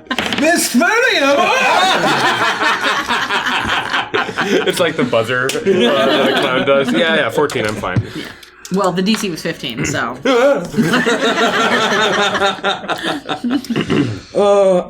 Would you like some magical bananas? I wouldn't mind. I Oh, don't have me? any way to heal Yeah, myself. I mean, I feel like I need to use all of my spell slots to get more. I mean, yeah, actually, for the dessert, we could throw some bananas. I was in. gonna make some of Uncle Globo's famous banana pudding. So I I'm don't. making something in the vein of it that I could throw some bananas on top. It'll be the same. Oh, that's wonderful. Yeah, let me get you some bananas. Okay. What? Well, it's a little awkward, but I mean, Dorbeck doesn't really have anything to offer, Mr. Kremmy, unless you change your mind about Dorbeck's hair pie. Toolback, that's very generous, and I know that you don't have much hair to spare, but I don't think the judges do. Okay. Okay. You take 10, Kremmy. There you go. All right. I feel like we need to. Here you go, Toolback. Thank Here's you. 5. Frosty, you looking? Yeah. Here's 5, and thank I'll you. take 10, Oh, and I'll use 3 spell slots. how about instead of the pie, It's okay, I don't need any bananas. is there any way you can give me Yeah, you're made of fire. I pull a little, a tiny one of I'll those little split small with you. mixing Too- jars Too late. You out have them. of a pocket. Is there any way you can give me just a touch of whatever's in there? Torbeck tries to look over his shoulder and That's hilarious. turns around in circles a few times, trying to look at the tanks. Maybe, and I'll reach out for the jar. And what I would like to try to do, Nikki, is Torbeck will focus as hard as he possibly can after hearing these horror stories of things that have happened without his knowledge, to see if he can manipulate his finger into some sort of a proboscis hollow needle to see if he can get some of the witchlight out. I will say this is going to be very difficult, but it is doable. I will try. Torbeck will twisting it. try. It is because you have to focus and it's not part of yourself that you're really tapped into. I'm going to have you make... I would say Torbeck is doing this fully expecting it to fail, but he's trying to see what would happen, just to see if he can manipulate anything. Yes, Michael. I'll just say, are we sure that this isn't gonna, bring out Mr. So-and-so? Mr. Scary Guy? I mean, he seems pretty in control right now. I have faith in our good friend Torbeck. Just Plus, remember, dust in the wind. We were told that in Just low annoying. doses, this shit's like drugs, right? If I can just use a little special ingredient on every dish, the judges are gonna fucking love it. I'm gonna have you do a history check because you were probing your memories in the hopes of remembering something that would give you a clue as to how to utilize the Witchlight inside of you. Ooh, that's a good one. So, it does say that I have advantage to recall information about Fey Fiends or undead, but if you don't think that applies, that's okay. Ooh. I will say I that my would say, my plus either way is 0. given the situation and that this particular fungi is solely found in the Feywild, yes, I will right. allow you to use it. My plus is still 0, so, you know, it is what it is. But we'll try. Come on. Ooh. I got an 18. That is enough. Oh! Drugs are on the menu, boys! However, you are probing into your mind and you see glimpses of white lab coats, similar to the ones that you had just seen today. You feel almost a crack inside of yourself as you hear a voice scratching at the edge of your mind, asking to get out. And for a moment, it feels like this entity is going to overtake you. But you are able to push it away as you distinctly see the 2 lab coats side by side in your mind and your memory, and that they are not the same. But this vision, this image you're conjuring of your finger turning into a proboscis and dripping the liquid witchlight into this vial stirs up another memory, another proboscis. You can't much larger than you would expect from something like a sturge or any other insectoid creature. And a hooded figure. And just as you feel like the image is crystallizing in your mind, you hear that voice again asking to be released. And you stop the memory dead in its tracks as you focus on the liquid flowing from the tubes through your body, out through this new formed proboscis on your finger. And as you will it, so it is, as one tiny drop of witchlight lands in the vial. As soon as Torbeck sees the living needle that his finger has become, and the single drop hits the jar, Torbeck will very clumsily set it down on the ground because he was kind of hunched over it, and shrink back. You all and, look as the get vials small on in the the back shadows. of Torbeck's shoulders begin to bubble. Now don't hang on. Nothing lasts forever but the sea and sky. He's there, he's in the back. It's alright, man. You're with friends. You're here with us, man. It's okay. All right. You're safe. You alright? Torbeck thinks All so. your money, not another minute by. Did it work? Oh, I mean, that's Dust plenty. in the wind. You alright? You alright, big guy? Torbeck just thought he had okay. some thoughts, It's okay. but they're gone. It's okay. Torbeck just needs a minute.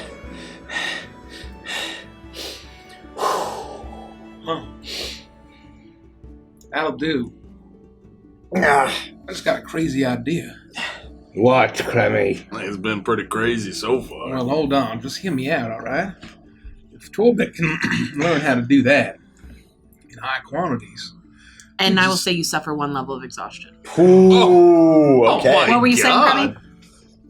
If he learns how to do that, gets used to it, we cut this with grain alcohol. We just go back to Ogway on the west side of the Crawdad Quarter. We sell one of these for 1,000 gold pieces a pop. Clemmy, did you see how much that is and what it just did to Torbeck? Yeah, that was just a drop, man. Look at him. He's in the corner. He's shriveling up. It's okay. Eat your bananas. You haven't eaten your bananas yet, Torbeck. Torbeck is worried that if Torbeck tries that again, that he'll come out. All right, fine. Bad idea. I was just, if we wanted to go home, It's a very bad we idea. just sell, jars of this glowy stuff.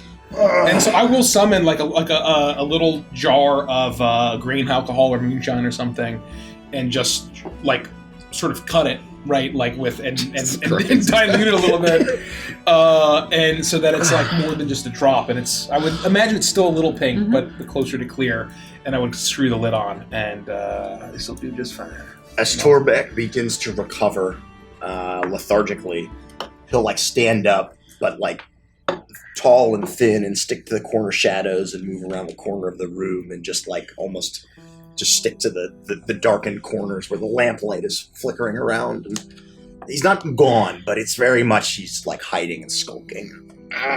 At this point, all kind of whistle over, and Hootsie will just approach you, and she won't leave you alone. And she'll just be like... And I'll just like, Torbeck will just gently like stroke her back and like pet her. And she just nuzzles into your hand. Oh, isn't that nice, Hootsie? Isn't that nice to snuggle with Uncle Torbeck? Everything's gonna be okay. Oh, that's quite nice. Yeah, I mean, here's the positive side of it, man. Even though it seems like that was pretty horrible for you and you just produced a little droplet, I mean, the good news is I was all for this cooking competition in this Bullywug Kingdom, and that seems really important. So, you know. Right. We have a quest. We have to do it. And...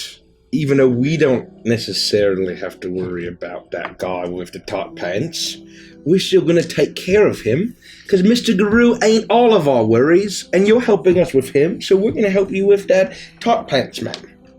Right, we can do it. Exactly right. And winning this will probably help us in some way that I can't think of right now, but I think it will. All right, well, I think I'm ready to go. Anything else? I got the knife, the bean, bananas, and the jar. It's just a matter of waiting and finding out what happens when this stuff kicks in. Yeah, it was a very odd scene. There's a lot of experimentations here in the Feywild that I wasn't quite expecting. If I was like, oh, I got a pixie wing. Oh, I'm a little fairy tale creature. Yeah, and they never tell you what's going on. You know? And they're all Just like, frogs. drink this, mysterious potion. Yeah, and there's no question. Yeah, and those strange frog scientists with the accents sure got a cushy gig after the war. It seems a little odd, I don't know why. How they pull that off. After that, war with the owl people and the giants out in the swamp. Yeah. It's a little strange. Just retired here working on potions, feeding them to strangers. Who knows what the heck will happen? For some reason, I really could go for a cigarette. Foxy, we need to... Tell me you didn't pick up an addiction just from Witchlight. Maybe this is part of the transformation? It is around this time that Angelica returns to collect you. She opens the door, no knock this time. Well, it's about time. Are you all ready to get this done? I think so. All right, well, follow me. When we get to the fork at the end of the path, I'll let you guys know to go right, and you're gonna go left. All right. Fellas, let's do this. Oh, just don't go out of that door. You'll get lost in space-time. They're Muppets. Are we all walking together until the fork? Yeah, until the end. Okay. Let's go. That other door is like an Aha music video. And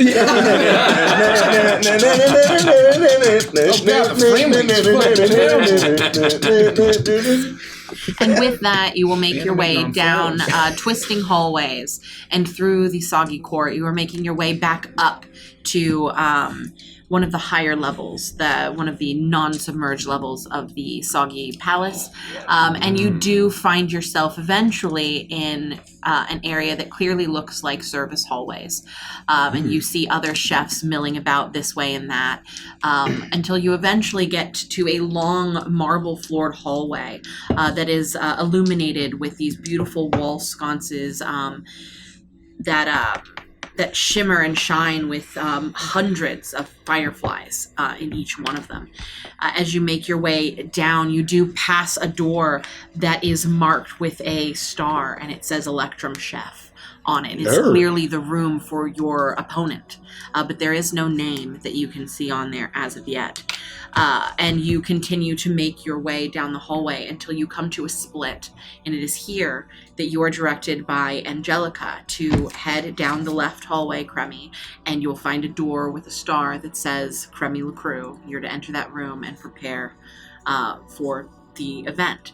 While we're walking, the four of you will follow her to the right. Before we get to the fork, I'd sort of hang back a little bit and I say, hey, Gabe, Yeah, what's going on? let me just get your opinion. Just, if you keep that between me and you. Yeah. Come on. In terms of Brandon, I just want to run some ideas about it. Okay, yeah, I like this so far. So the first one I got is Bayou Dew. It's pretty good, right? Yeah, what are we talking about for the drink? The Witchlight drink? In case we, manufacture and sell it. Yeah. So Bayou Dew. Yeah. First option. That's good. That's top tier. Yeah. Witch's Brew, but instead of brew spelled normal, spelled BRUE. Oh. And you throw an umlaut over the U, and man, it just sounds fancy. Oh yeah. I don't know what that means, but it just looks more fancy. All right, that's option 2. Option 3 is pink magic. It sounds kind of like, ooh, I could get fucked up on that. Is that really on brand for you, though? You know what I mean? Is that a little too, Well, no, I mean, no one's going to know who's selling it, I can't be like, oh, what to do? I'm not going to put my name on it. Well, where are we going to sell it, man? We're just going to sell it off a cart in the middle of the street? Like, it's going to be out of a shop? You're going to have, wall art? Get trench coats and shit. No, we're going to send guys out into the alleys and stuff. Say what guys? Look, we're going to build an underground empire, kid. Okay, the last one, option 4, is Glow Shine. That's pretty good, right? So, I don't know. Anyway, just dwell on it, but let me know. And if you have any other ideas, this is just my first, We'll work on them. I like that brew one. That was good. Witch's Brew? Yeah. Weed spelling? Oh, yeah. You know what, this is kind of normally a you idea, but consider you just add a little dye to each one and you just charge a little bit more. It's all the same drink, but you just name it different things. Well, this is the enhanced version, the Witch's Brew with an umlaut. We just add a little bit of crushed up pink bugs or something. There you go. Different. Yeah. So charge an extra gold piece. That's easy. Or 30 or 50. Yeah. Or you put a little gold pieces in them, a couple gold flecks, and charge an extra 100 gold pieces. That umlaut over the U is worth at least 100 gold. Does everything. You charge for the lettering. You gotta pay for the name. Anyway, I'll start thinking about logos. Hey, This is actually just Richie role-playing himself.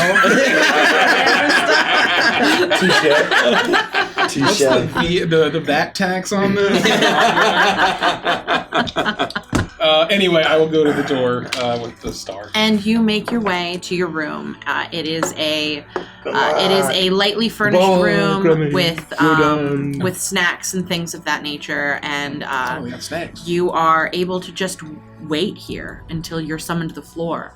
The four of you, however, are taken around towards the very back of the kitchen. Knock 'em dead, Jen. Eventually, you are moved around into what you would normally expect would be a beautiful kitchen in a castle, but it has been turned into a full studio, as there are those same giant lightning bug lights that are positioned this way and that. There are two separate kitchens set up, one on either side. There are risers towards the back of the kitchen that are already beginning to fill with audience members as you are moved over to a small podium at the edge. Yeah, so we didn't really have anything for you to do, so you're going to be the judges. Yeah. And we're going to take a quick break. Oh. Perfect way for us to be impartial. I was really worried that you were going to be like, so you guys are going to be the food we cook. You transformed into a pig. And then we're gonna take a quick break because I want to get something to drink and I want to eat my egg rolls. Each one of you is going to be a separate judge. I'm going to give you your judge now. You have outfits that are going to replicate that character. I'm a judge. And as the effects take hold, you are going to embody that character. So you will cease to be Torbeck, Frost, Gricko, and Gideon, and you will become this new judge. Frost, you are Julia Flyelds. Oh my god. You are partial to the Bullywug chef, as you really love Bullywug cooking. Chicken at the pot. the goose. Torbeck, you are Bobby Fly. You are really, really interested in this new chef. You like more, cooking with a bit of spice. You like your average Feywildian fare with just a little kick to it, just something a little bit different. Fried flies on a Gricko, cheeseburger. you are a chef that was brought in from out of town. You are not native to Downfall. You are Gordon Ramsay, and you also find yourself to be partial to the Bullywug cooking. You happened to be in the area, and the king knew that you were here and asked you to participate in your mind. And then Gideon, you are Guy Flyari, and you are a cool dude. My God! And you are partial to the newcomer. You are looking for something new and different, and excited to see what kind of new spice can be brought into the Soggy Court. And for the sake of this, those that are partial to the French, or to the, I put French for French, but it's frog. Those who are partial to the frog chefs, all of your rolls are going to have a +2 to their meals because of your bias towards the Soggy Court. Those of you, that's Bobby Fly and Guy Flyari, who are partial to the new chef, are going to have a +2 towards Cremmy's rolls. Beautiful. There are other variables that are happening, or that will happen for each one of the courses, based on your performances at the based on your performances during the show, as the audience will also have a vote. And that's what we will do when we get back from a coffee break. God, I wish I could do a Gordon Ramsay accent so badly. I can't. I don't watch Guy Fieri really quick. These are all fucking amazing. Photox. I wish I had gotten the Julia Child one or the Guy Fieri. If you guys want to switch I'm episodes sticking. off, you What can. was yours? I'm Bobby Flay, but I'm Bobby Fly. I think Bobby Flay. No, I'm keeping it. I'm keeping So, mine.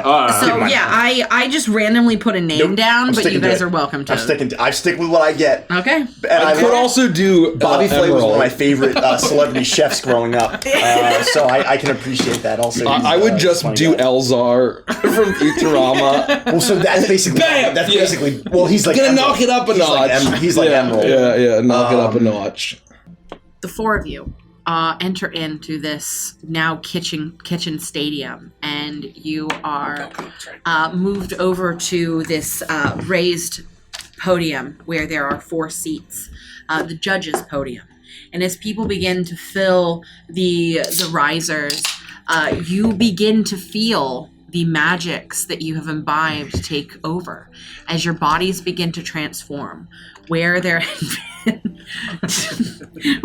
been Torbeck, Gideon, Frost, and Gricko, there are now 4 new people. 3 of them are clearly bullywugs. One of them is a ramkin, and the 4 of you are able to feel this change take over as your personalities are replaced by this new entity, and you are instructed on where to sit and what to do. You have each of you has your own individual list of judging requirements. There will be I think it's 1, 2, 3, 4, 5. Is it 4 or 5? Shit. Yes, there will be 5 total courses. I had to reread my notes. There are 5 total courses. Delicious. For this meal. There will be 5 from Cremy La Crue. There will be 5 from the reigning contender Pierre Escargot. Incredible.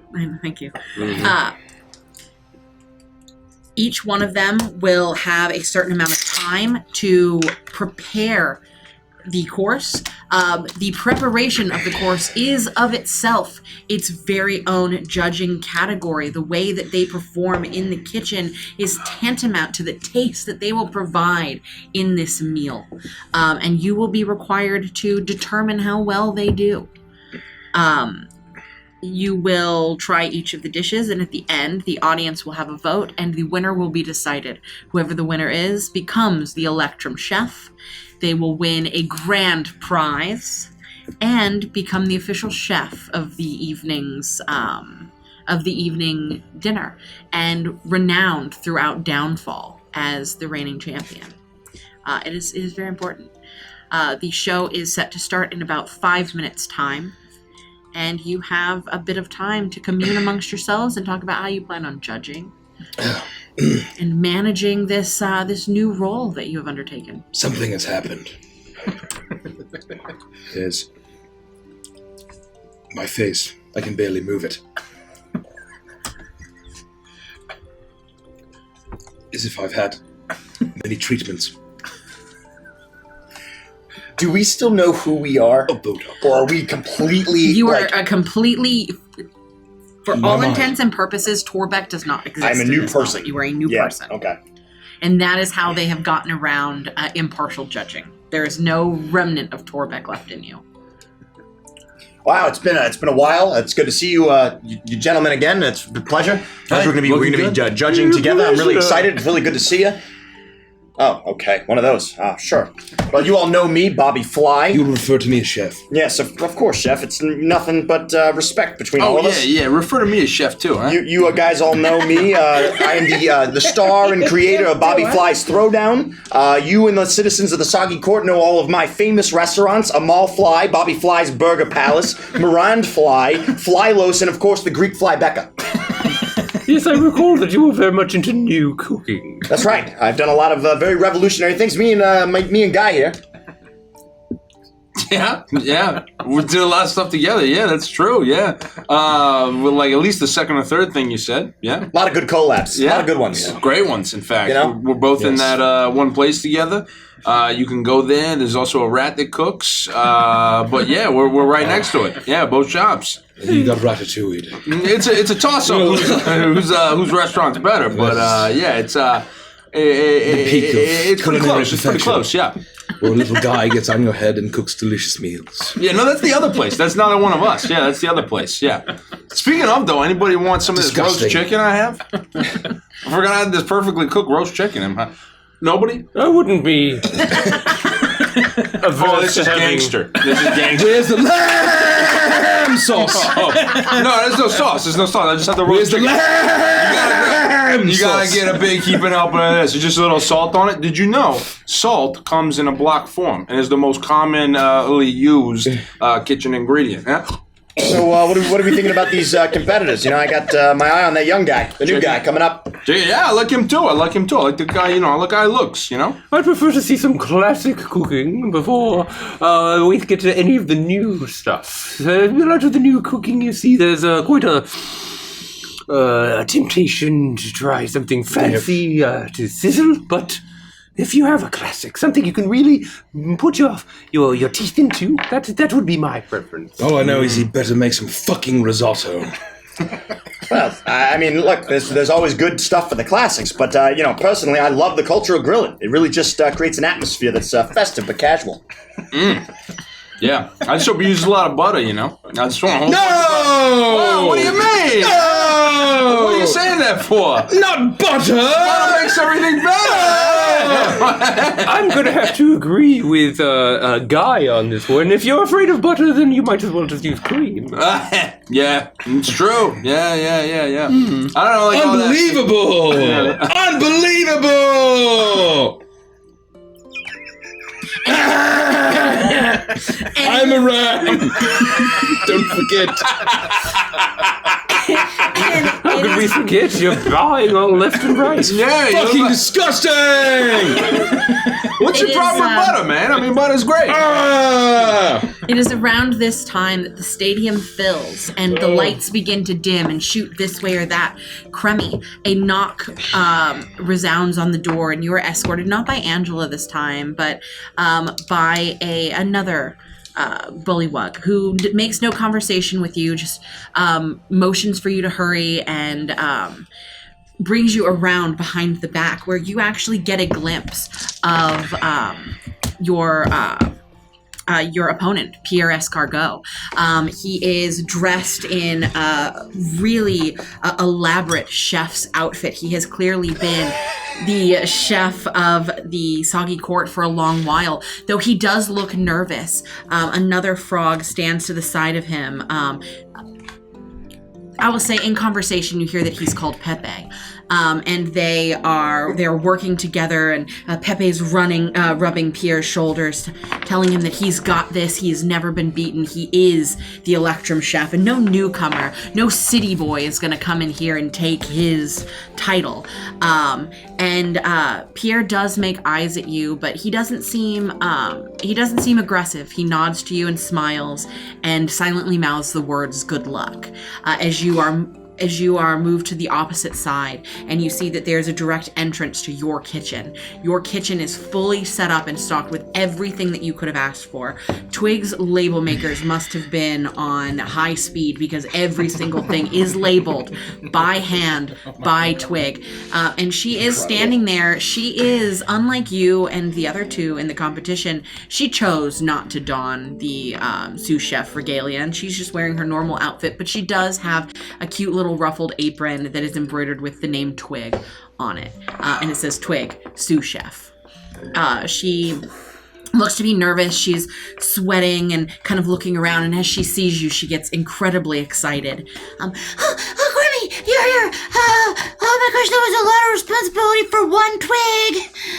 Oh my god, you really did label everything. I mean, is this necessary? Is your short-term memory okay? You told me to do it. No, I mean, I figured you would, but every grape is labeled. I know. You asked for 472 grapes. All right, well, that's a lot of grapes. I was just looking at my recipe list, and there's nothing with grapes. So sorry, you went ahead.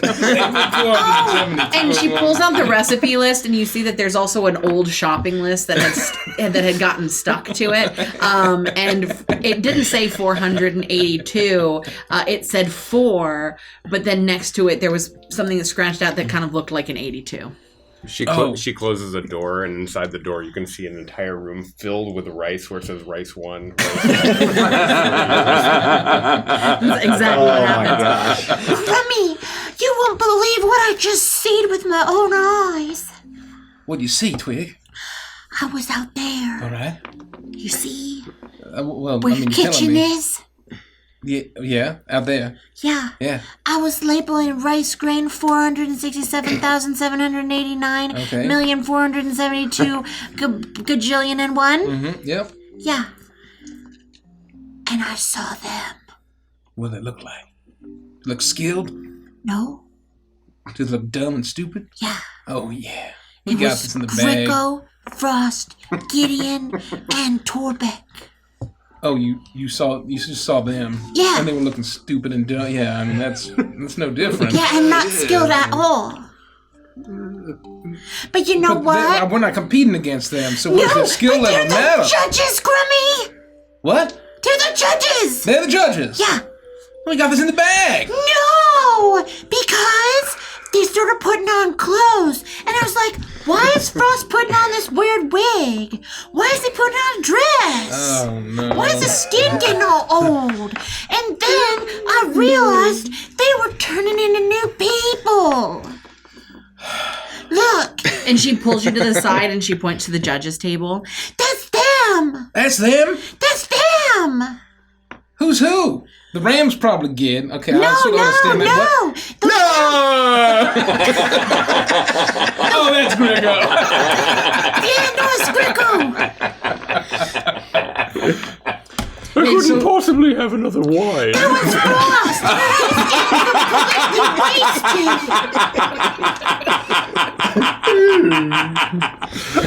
Okay. And then Torbeck. The one with the furry hair. Gideon. That's Gideon. Okay, all right. At least and that the one kind that of looks fairly normal, but kind of like he has some kind of malcontent behind his eyes. That one's Torbeck. Yeah, he really looks like he's got an axe to grind. Yeah. What the fuck's wrong with you, Bobby Flay? Who hurt you, Bobby Flay? I'm actually a really nice guy. It's just weird perception. Like, apparently Bobby Flay's No, you murder people. I know it.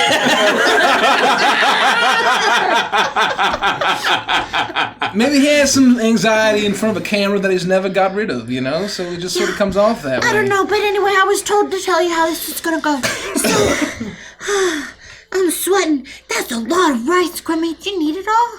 Well, we're going to need some rice, at least a couple cups. Maybe 3 cups, 4. how many did you label? How many rices go in like 1 cup? Oh, I don't know. Maybe like a couple hundred, maybe 1,000. Oh. You labeled every single rice? Yeah. And how much rice? Let's say I would fill She turns around and you see a door opening as one of the assistant chefs that will be working for both teams begins to leave, and you see a room that is like Scrooge McDuck money piled by looking at you. I was Scrooge McDuck. and you look in and she points and you see that every single rice is labeled. Oh God, Twig. Well, I mean, you got it all done. I guess it wasn't really a waste of your time. That must have taken you what? She holds up her hands and they're all like gnarled. Oh my God, yeah. I hand wrote every single one. Well, you know what? That might come in handy in case we need a couple, 30,000 more grains more than we thought we did. Okay. It'll be there. Okay, so All right. how this is going to work is they're going to call us out. Okay. Someone called the chairman is going to announce everything. Chairman. Yeah, sounds scary, doesn't it? Yeah, where does he fall in the whole, regency scale? Is he like king level, or I have no idea. you think he's like a lord, a duke? I think when it comes to Electrum, Chef Crummy, he's the big cojones. No. All right. Is he a judge, though? I don't think so. So we don't even have to impress him. Well, fuck that guy. Well, his opinion, the audience is going to listen to him, and his opinion could sway the audience, and they have a vote at the end. So even if you don't, and the judges don't like us, if the audience does, we could still win. All right. Okay, so we can still win. And then, have you seen our competitors who we're against? Yeah, we're against Pierre Escargot. He's really nice. I talked to him for a little bit. And Pepe. Pierre? Yeah. Can't be the same Pierre, right? I don't know. I've never known a Pierre before. I cut Pierre's throat in the swamp. Don't tell the others. Well, I don't think right now is the time to get into your deep-seated trauma. So I'm gonna pretend you didn't say He's that fucking to me. following us, and I knew he wouldn't stop unless I did something, Twig. You understand? I swear to God, if I walk out and that's the same fucking Pierre, I don't know what I'm gonna do. Well, I was looking at the neck of this Pierre, and it wasn't slitted. Well, that's a good start. Was his flesh like kind of clammy and rotten and kind of gray? Like he'd been rotting in the swamp for a couple days, or? No. All right, maybe it's a pretty common Bullywug name. It was a little clammy, but it's because he's sweating profusely. he's a frog. Oh my gosh, these lightning bug lights in here are just so warm. Yeah, it's a little warm. All right. Well, there are probably a couple of chumps. Yeah, sure. Crummy, you cut me down in my prime.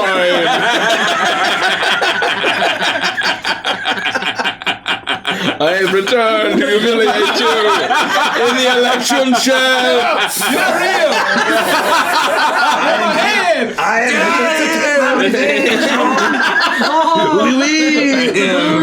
am my revenge, Crummy. By cutting me down, I'm only not stronger. You'll always be second best. I've become more powerful than you can imagine. Oh God. All right. Okay, so anyway, the chairman's gonna come out. He's gonna do his announcement or whatever. Then we're gonna go out there, and we're gonna have to start with the first course. You said, do you remember where the first course is supposed to be? Yeah, the first course is Rion's. Okay, good. Well, I told him it was Rillins. I think that was wrong. Phonetically, I guess. Well, we can call it Rillins if that's what you want to do. Well, that's what I told him it was called. Well, I'll correct them. Okay, so our first course is the Rillins. Yep. I'm sorry, the Rion. Rion, that's Rion. right. Yep. And so we're going to make that, and they're going to watch us. Yep. And how well we do, and how in sync we are, how cool we look, is going to affect the vote. Cool. Then we're going to bring that to the judge. We're going to give it to them. They're each going to try it. Then they're going to tell us to our face whether we suck or whether we're good. Is it suck or swim? Sink or suck? Save a suck, I think. Save or suck? Save a suck. Or suck or save? Suck or save? Suck or save. I don't know. There's a word for it when they tell you good or bad. Yeah. Brilliant. Yeah. Interesting Torbeck noises. I suppose I could have another glass. A couple of dives as it ended up that way. Julia Feywild just getting ripped. I enjoy cooking with wine. Sometimes I put it in my food. Why does every dish taste the same? Oh, just throw that fucking goose right in there. I don't care. I don't give a shit. I've already been paid. She's like, oh, 2 shots of vodka.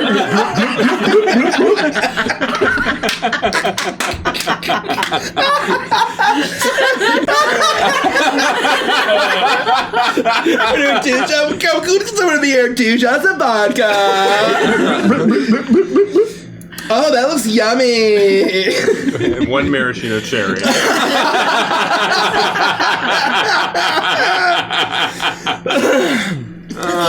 And so then when we're done with that, we can't let their boat get us down, because we gotta go into round 2. Do you remember what our next round is? This is the stew round, the soup round. That's right. We're doing crawfish stew. Okay, good. That's what I said. Yep. You got the crawfish, right? Yes. All right. Crawfish Wait, wine. was it crawfish or crowfish? Oh God. Snakeheads. You didn't want to fucking fish that crawl around the fucking ground, did you? I can probably improvise. If it's a fish, I can cook it, but did you please tell me you got the fucking crawfish? I at least got something either called crawfish or crowfish. Carlfish? Oh no, did I say coralfish? Hey, you guys. They're all named Carl. And they're all labeled Carl. None of this fucking matters. None of this. It's 11. This is, there's a lot of moving pain points here. This is going to be interesting. Okay. All right, we'll Okay, handle and that. then when we're done with that, we've got to move on to the third one. Yeah, that's sort of the light starter course. Appetizer, appetizer, hors d'oeuvres, as Pepe would say, or Pierre Escargot. It's almost like, kind of the light starter entree, right? Yeah, entree. We're doing oyster po' boy sliders. Yeah. It's you just shrink shit down, and fancy chefs just fucking love that. Okay, So, cool. Yeah, I think I we're got really gonna eat everything that right one. for that one too. Then we move on to the main course. All right. You know what we're doing, right? Yeah, the goo-boo. No, well, no. Try again. We prep this one. Come on. Gubbo. Close enough. We're doing a classic here, a little more kind of country I wrote cooking. it down. Oh no, on the note I gave them, I wrote it down as grums. Well, it's Grumbs. Grum. That's not grums. It's gumbo. Chicken and sausage gumbo. Okay. And they think it's called grums? Like crumbs. I can't wait to find out what these grums are all about. Hey, who asked for all the grubs? Julia Feywild has had so much wine, she doesn't realize that the crumbs on the floor are not the dish. Don't mind if I do. Daring choice serving it on the ground. There's a hair in this crumb. The presentation leaves something to be desired.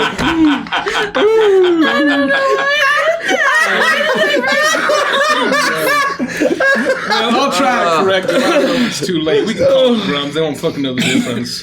Okay. All right, what's and next? anyway, then after they're done eating the grums, Okay. then we're gonna move on to the dessert tier. This is the final tier.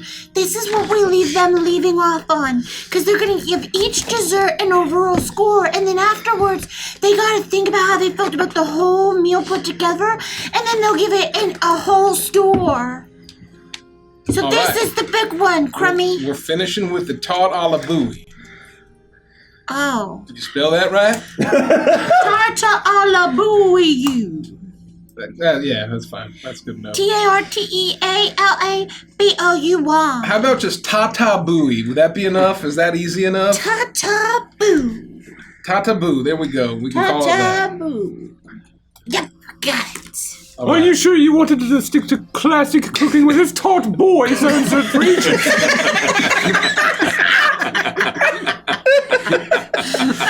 All right, so we'll put the bananas in the tart a la bouille. We'll put the bean in the gumbo. We'll see how that goes. I'll cook with Gid's knife and...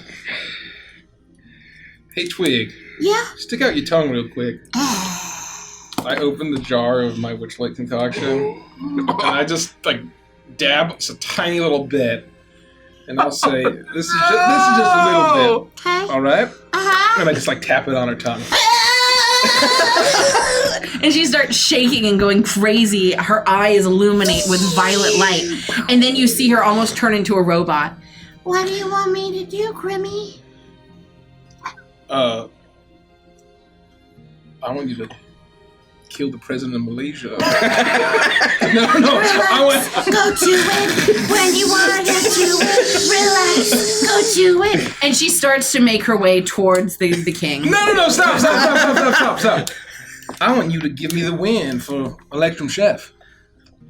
I will do everything I can to make us win. No. This is a test. I need you to help me cook the best meal you've ever cooked in your whole life. Okay.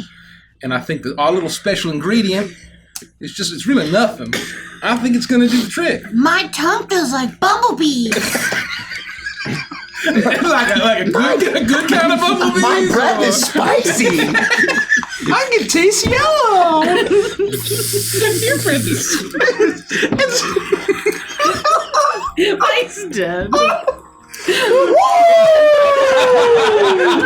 Let's fucking go. All right, okay. We're gonna go out there. We're gonna fucking kill it. We're gonna beat those chumps. They're chumps, right? Yep, they're chumps. They're chumps. They got shit on us. Yeah, She's going all absolutely right, wild. keep me updated on your symptoms. I can get a sense of how you feel. And she's got a tolerance. Oh, Grimmy, you want to see something cool? I can move my eyes separately from each other. And she does. She moves her eyes on their own. Very good, Twig. I'm impressed. Thanks. All right, you ready to go? I'm having trouble aligning them now. Relax. Go to it. Let's do this. To the Prime Minister of Micronesia. Is that what it was? Micronesia. Prime Minister of Micro Machines. That's right. And with that, you are moved to the edges. There's the lights. The four of you are approached and told to ready your judges. Ready your judges' sheets. The competition is about to begin. As the lights begin to shift and move, they shoot this way and that. A strange robotic music begins to erupt from the orchestra off to the side. They're all playing these weird insectoid instruments that create these strange buzzing noises. As on a podium at the very front, a Bullywug in a black suit steps up. He has slicked back hair, looks very dapper. He adjusts his bow tie and he looks out over the audience. Welcome to Electrum Chef. Today, in kitchen number 1, we have Creme La Crue. It's a new style of Cajun cuisine coming straight to you from the material plane. And our returning champion, we have Pierre Escargot, and there is loud applause as Pierre steps into his kitchen. I always loved You've his been dated. pod. You've been dated. Pierre Escargot will be creating for you a classic Downfallian cuisine, favorite of the king, long-standing Electrum Chef. Raise your knives, let the competition begin. The lights move this way and that as you and Twig are rushed to your kitchen. There are 3 other chefs that are working directly with you, taking orders and things. As Twig looks up to you, Are you ready to do this? I'm ready to do this. I want to look over to the competitors. Is it like the open kitchen style? Can I see them? It looks exactly like Iron Chef. Okay, I want to look over and see if I can catch eye contact. The only difference is I'm not making you do like the weird ingredients because I didn't want to think of things. No, I think this is great. And that I forgot until literally this moment. Was the announcer Gavin? You're doing great, son. You're doing great, son. I'm going to try to catch eye contact Troy. with Pierre. Troy. And I think first I would want to like just get a sense of like, does it look like Pierre that I know? Roll a. Oh, shit. This is a very quick in the moment look, and Yeah. you're quite far from him. So roll a perception check at disadvantage. 9. Ooh.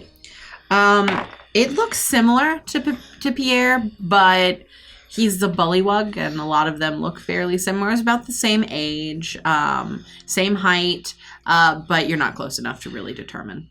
If we catch eye contact, I'll sort of nod and I'll do a, and I'm like kind of give him a little like gesture, like sliding the side of my finger down my snout, nodding at him is like a, almost like shaking hands from across the room. But in that moment, I would like to cast Hex on him. Oh my god. Let's go. Roll a sleight of hand, but yes. And I would like to make him disadvantage on dexterity checks. Wow. Oh my god. Fucking brilliant. It's like we're playing fucking D&D up in Yeah. Boom, boom, boom, boom, boom, boom. Can I twist this? Yeah, yeah. Ominous jazz starts playing. Can we get some like epic Electrum chef music? No, we're just gonna do some swampy blues music. Some like That works for me. some smooth, some easy listening. Oh god, we were playing D&D, aren't we? Holy shit. You are not safe here, Clemmy. Mr. Guru can follow you wherever you go. I I have come 19. for revenge. 19. You look towards him, and with a sly smile, you meet his nod and his mouthed good luck. As your hex easily lands, he seems none the wiser. As you feel your magics affecting his dexterity. And as he moves toward the kitchen, you notice he slips a little bit on some grease and rights himself. He looks nervous and uncomfortable as he... He's shook. He's shook. He's got the yips. He's got the yips. Yeah, as he straightens his jacket and shouts something to Pepe, and That's pretty good. you begin to cook. That's funny. Yeah. You got me right in the end. What do you want me to do? All right. Grab the pork belly and start cubing it up.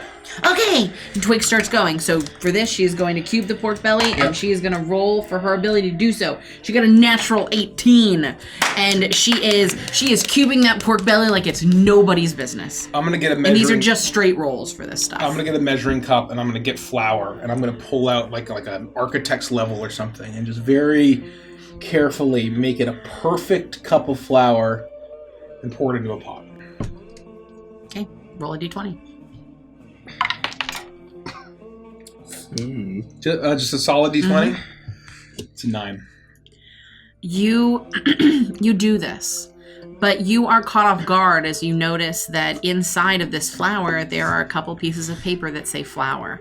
There were no places for Twig to stick the labels, so she just stuck labels inside of the flour. Oh, no. It catches you off guard a little bit as you're trying to pull the labels out and you toss it into the pan. Why? But Twig, however, is over there chopping like nobody's business. Like she's never been a better chopper in her entire life. You do, however, look to the side to check out your competition, and you see that Pierre and Pepe are running this way and that, working on what is clearly their hors d'oeuvre that they're making for this. And you hear a yelp as they knock into each other and a pot goes flying. They are struggling. All right, we got this, Twig. Okay, I'm going to take another measuring cup. Once I've sort of sorted the flour, I'm going to take oil and I'm going to pour it and try to very carefully get exactly the right amount to the measuring cup and then pour it into the pot. Roll a d20. 19. Nice. You We got this. now being aware of Twig's tactics, you're able to avoid the labeling disaster and get a perfect layer of flour as you pour it into the pot.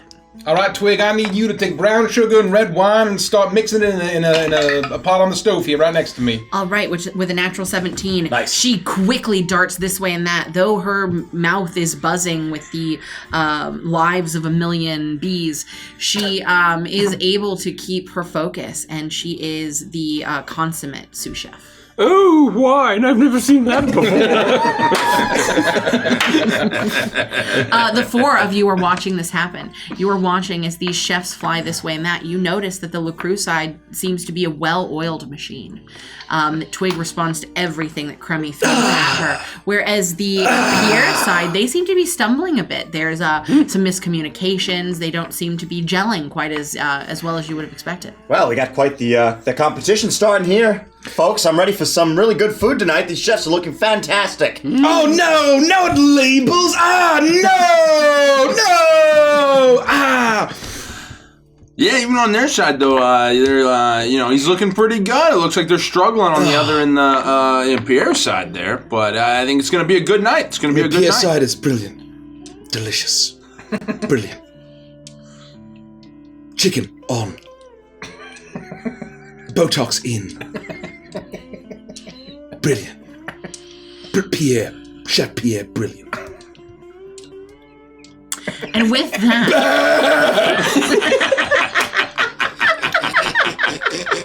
I was waiting. Don't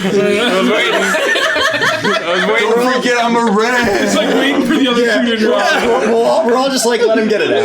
Let him get it out. With that, you are back in the kitchen and working on your Rion. So I will begin to stir the flour and oil together and sort of get it into a slurry, and I will make sure that the heat is perfect, and I'll be sort of checking with my hand to see, is that too hot? But I want it not too hot and not too cool. I want to get it just right. Okay. 12. It looks like this is the fire that is used to do this is similar to the embers that created Ragnaros and Ragnarachel, and they are a little more chaotic. This is Fey fire, and it is unlike anything that you've worked with. It is really difficult for you to get that consistent heat that you were looking for, and it's very clear to you that that perfect heat was not able to be attained. I'll make do. All right, Twig. While this is reducing down, you got to roast those pork belly chunks, all right? Okay. Yeah, I'll do it. All right. And so you watch as Twig moves the pork belly chunks over to a cutting board. You worthless, stupid chunks! You didn't get anything done! You're the ugliest chunks I've ever seen! Dumb chunks! Do I notice this? You used to be a pig. Now you're even less than a pig. I don't notice. I'm just like messing with the heat. Yeah, All right. that's what happens. She Okay. roasts the chunks. Then I will start to begin to stir She got a 2. the roux. Yeah, that's bad. Oh. So I'll start to stir. And I'm like, okay, Twig. Are you done roasting the pig? How long did I need to do it for? Until it's sufficiently roasted. I think it's sufficiently roasted. All right, dump it right on into the sauce. No. And she takes it. She rushes over. Her little wings flap as she flies up, and she just dumps it into the pan. And you watch as the entire perfectly cut pieces of pork are raw in the bottom of this pan. All right, now I'm stirring the roux here. You're gonna keep that and just stir it until it looks nice and cooked and nice and glazed. All right? Okay, can do, will do. So she cooks it. Okay. And after about, are there time limits per round? Yeah, I would say you probably have about 5 minutes left. Okay. Tops. I think I would say, all right, Twig, you just keep stirring until, we got 2 minutes left, and then you plate it up. Perfect. And then I'll do the final touch.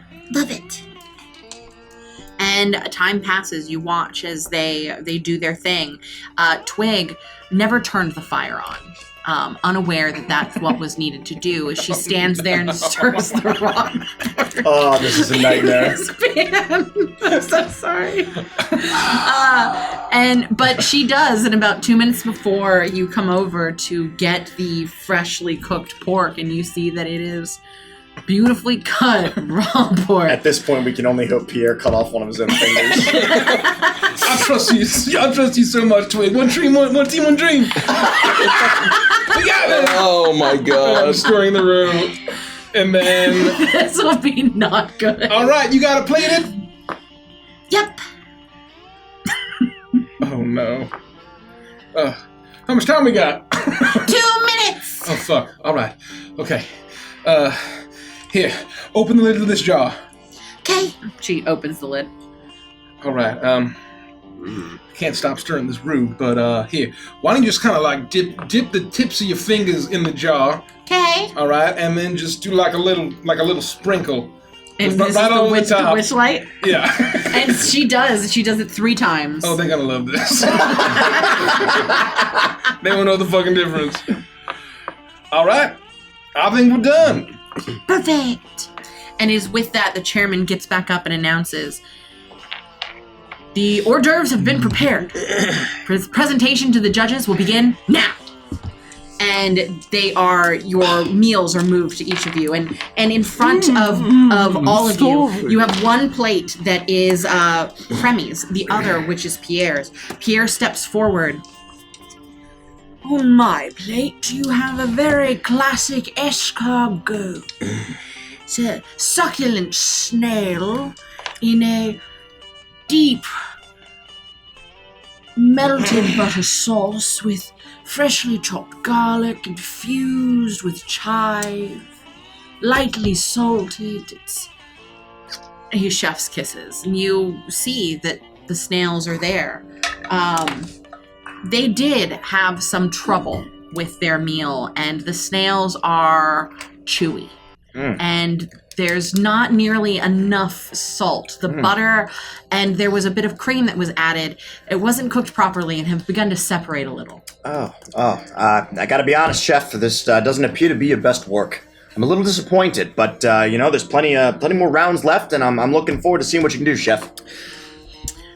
Thank you for the kind words, Chef. I duly noted. The next round will be better, I promise. Oh, fucking disgusting! There's so much garlic in here it could kill all of the vampires in Barovia! Oh! Unbelievable! I'm sorry, sir. You should be! I want to do it again. It's a bit chewy. There is a chance that we might have overcooked the snails slightly. Yes, and you seem to have burnt off the left side of your face. It was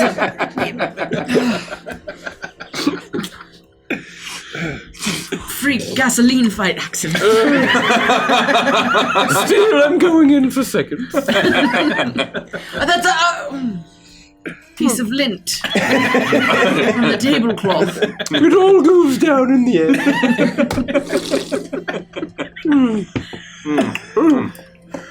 These are snails. Why? I think I use a little more butter. I don't know. This is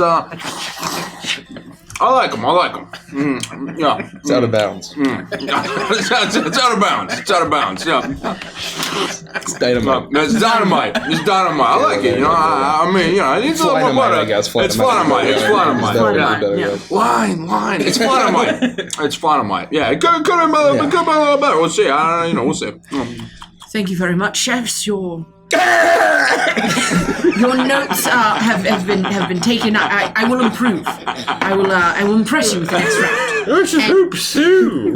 Pierre and Pepe No! step back as Cremy and Twig step forward to present their meal. I would like you to roll a d20.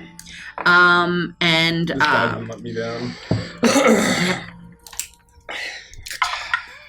Natural 20. Oh! Boom. And I am because I told you so. Certain you get +2s for each one. That depends on their roles at the present. So I will be determining that here. 17, 20, round 1. Okay. Well, I really got to keep stirring the gumbo, so I'm just gonna introduce my dish from here. There is someone there to stir it for you. A mage hand is able to do it that you can control. You sure you know how to stir a room? Just fucking get over there and do the job. How many hit points you got? This stuff is Agwe napalm. You understand? I'm gonna kill One him. wrong move and you just gonna kill evaporate. There's a bomb in here. All right. You got it? Okay, I'll step away. And then I'll come back and I'll look to check for any burn spots. All right. Okay. All right. Chefs. Well, I got to start by saying I respect the hustle. You're over here while the mage hand is still doing the work. Very good, chef. Very good. Work never stops for a legitimate chef, unlike these, goons over here that think they can compete. Oh, the meal in front of you is it's Rion. It's a perfect blend. Or villains, if you're into that. Villains if you're nasty. It's the perfect blend of salty That's me, yeah. and sweet. It's a nice little starter. Think of it as candied meat. You might think it sounds disgusting, but I promise you it ain't. And while I'm doing that and kind of motioning over the food, I'm gonna try to prestidigitation a little bit and create the smell of what Rion is perfectly cooked is supposed to smell like as they eat. Well, Guy and I like to get a little nasty. Not together. I heard it as soon as I said it. Continue, chef. I mean, you'll see that it's pork belly that's perfectly cubed. The fat has been totally rendered off under a hot flame. And then we've reduced the finest red Fey wine down with a little bit of brown sugar and almost candied that pork so that you've got a glistening glaze on it. What you are tasting is not necessarily what he is selling. The meat is very clearly raw. And it is not warm except for the sauce that is over it. And at first, you are horrifically disgusted. And then the Witchlight kicks in. I forgot to mention my special ingredient. yeah. Though you know that this is not something you should enjoy, you can taste the yellow. And there is something very special about this meal that you can't quite put your finger on. Well, the wine really makes it. I assure you, all the alcohol content's cooked off, I promise. Chef. Yeah. This is really delightful. That's really good. Delicious, huh? And if it might, if it tastes a little raw to you, just think of it as pig tartare, nothing wrong with that. It's a bit chewy, but in a good way. Well, I can't say I've ever had pig bubble gum before, but that's where I'm at right now. It's very fascinating. New age, avant-garde. What's the secret ingredient here? I kind of feel like I'm watching myself eat this pork, from like a out-of-body experience. What's the secret ingredient? This is really taking me back to my college days. Not that I win, it's just that time in my life, Well, chef, that's an old LeCroux family recipe. Unfortunately, I can't divulge that information. Oh, I like this guy. I like where it's coming from, huh? This is flying on might. Yeah, okay. Oh. This is flying on might. It's fucking raw! This is so fucking raw that it's winning animal competitions with the help of a spider that has perfect grammar! But that spider's web says... delicious. Something. Brilliant. Gorgeous. Thank you, Charlotte. Thank you, chef. I think you use shallots. Thank you, chef. I gotta say, everything about this meal feels wrong, but all of a sudden I feel like I can see around corners. You feel enhanced. Saying you like it, right? Well done, chef. Well done. Thank you. Thank you. Gorgeous. I need you all to roll Constitution saving throws at disadvantage. Oh, sweet lord. How do we actually score these? I'm scoring them for you. Oh, okay. Okay. He said Constitution saving throw? Is that Gricko's or is that Gordon Ramsay? It's Gricko's. Oh. I got an 8. Because it's still your body. Is this is not the order of phase? This is the order of phase. This is the order of phase? Yeah. Oh, I missed a joke. That's too bad. It is still your door phase. Yeah, I'm still standing there. Yeah, it's still the no, order of it's phase. too late. It's fine. 15. 15. I got a hot 8.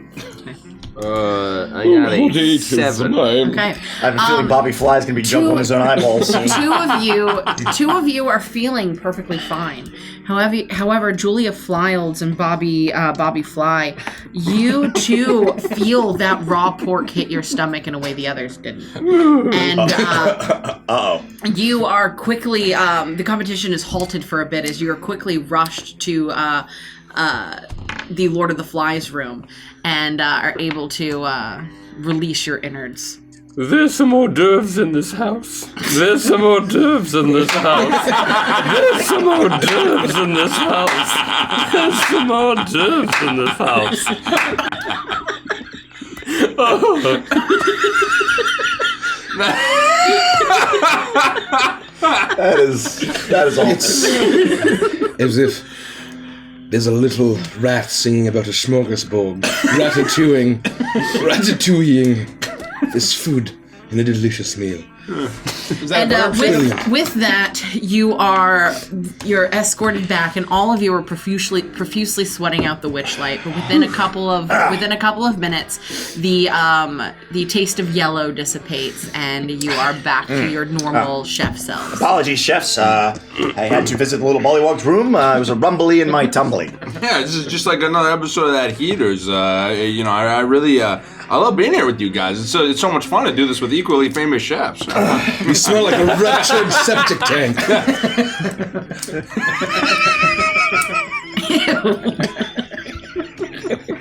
You're never gonna get through Electrum. It's gonna take 4 hours. I'm gonna go cook the next course. And with that, you make your way back for the next round. The chairman announces the next round is soup, and you begin to work alongside Twig.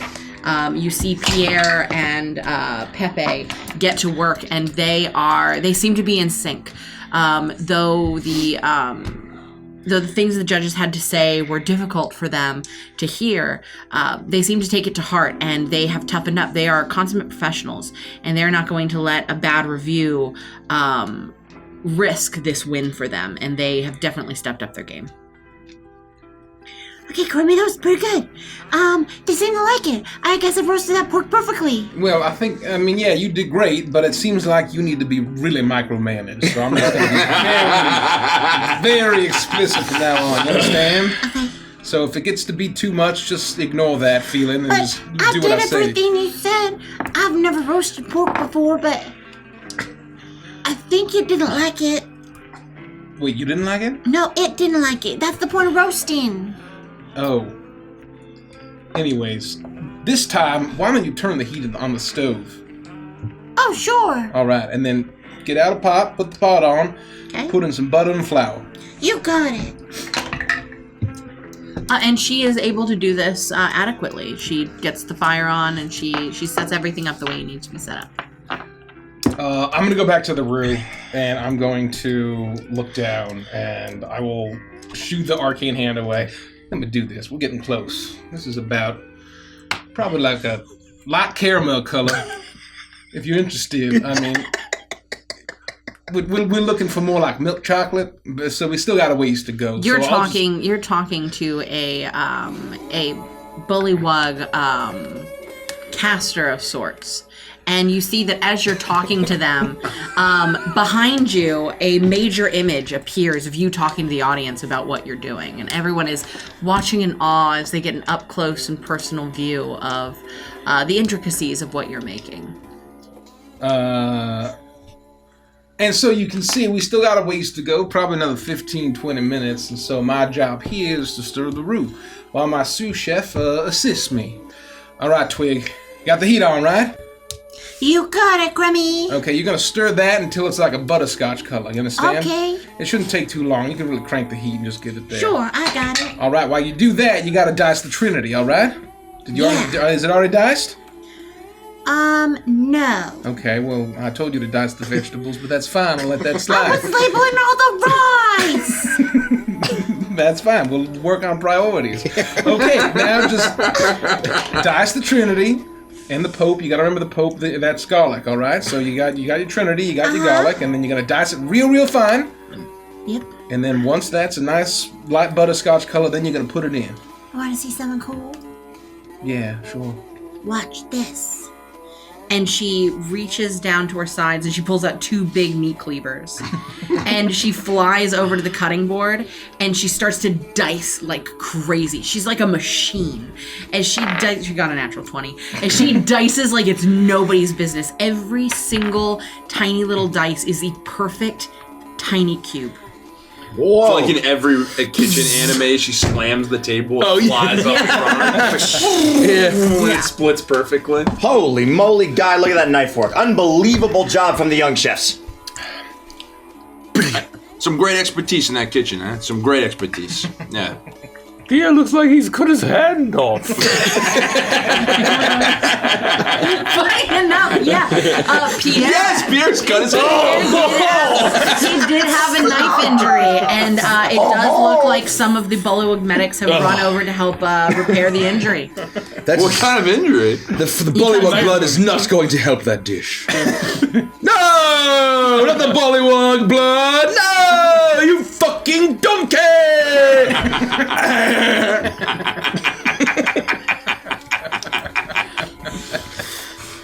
And I will stir the roux.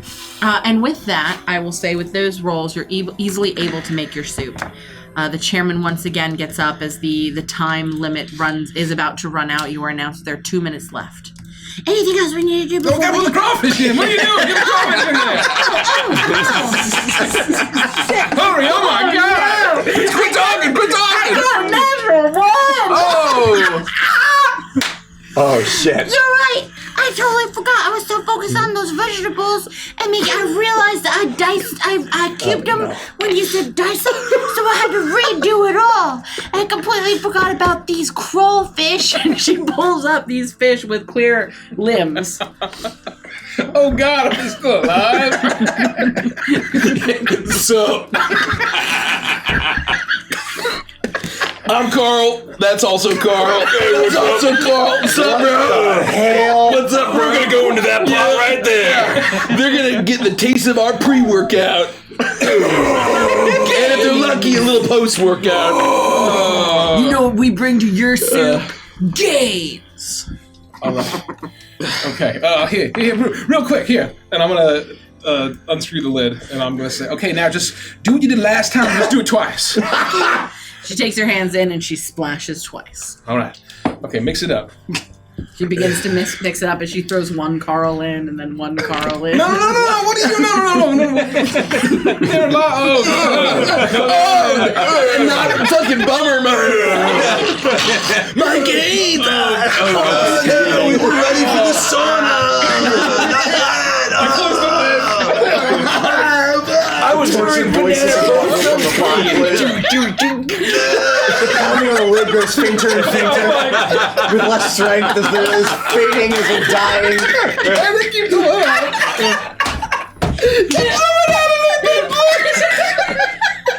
Yeah! And Cummings just like, shh, quiet now, it's all over. It's gonna be over soon. Fading throat. He has a strength contest. The lid jumps and then jumps a little more weakly. Once things settle down. All right, Twig, you can plate this one. I'll grab a tray and I'll pass the spoon to the mage hand, and I'll lift the lid up and not lock, and I'll pass Twig the spoon. Hold on, I'm changing the song, so I'm afraid we're gonna get songs we're not supposed to get, so we're going back to the fairy music. All right. I'm sorry, what were you saying? I was listening to the screams die down of Carl, and Carl. Well, I'm afraid to look. Why don't do you mind ladling the soup for the judges? Sure. Do you want head in or head out? Well, I don't think we really have a choice. We didn't really remove one from the other. So just all in. You get these beautiful bowls, and she begins to ladle the broth, and then she scoops out one fish and puts it in, and there's a Carl in each bowl. Stop it. So, Okay.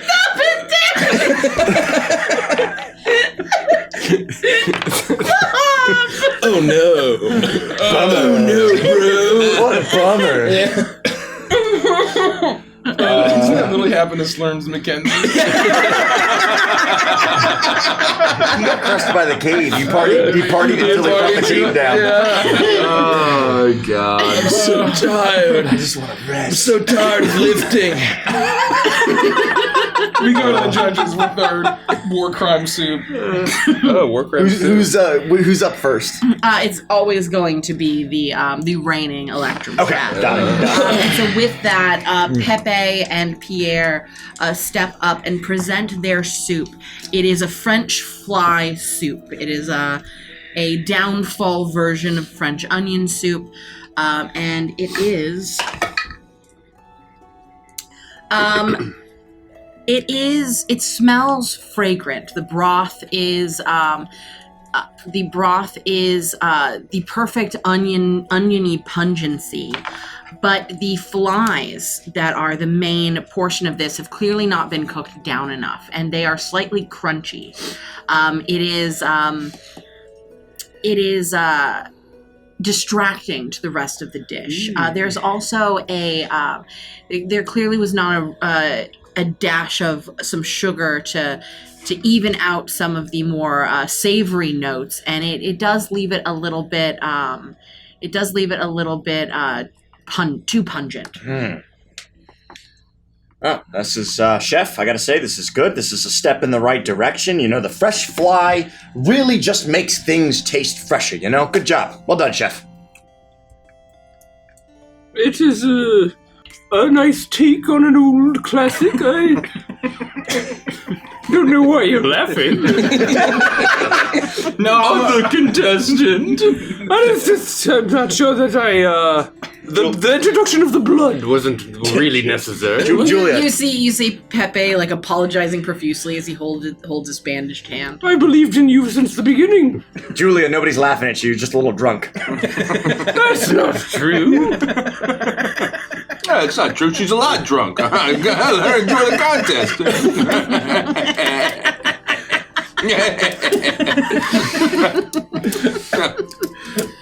Yeah, I'm disappointed.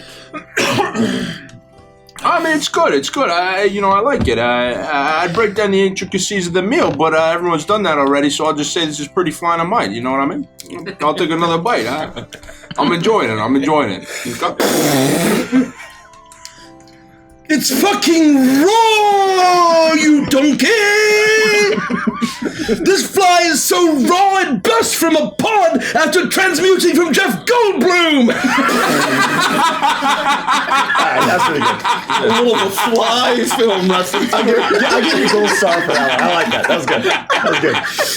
Holy shit, was that a big brain? I was wondering what you were looking up. I was like, this is gonna be good. You donkey!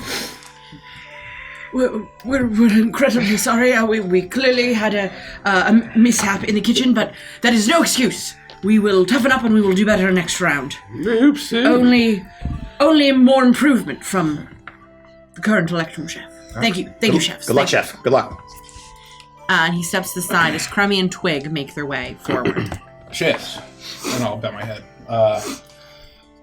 For our next dish, for the soup course, we have a codfish stew. And it's a little kind of fusion, you could say. It has a little bit of the cuisine from my hometown with some local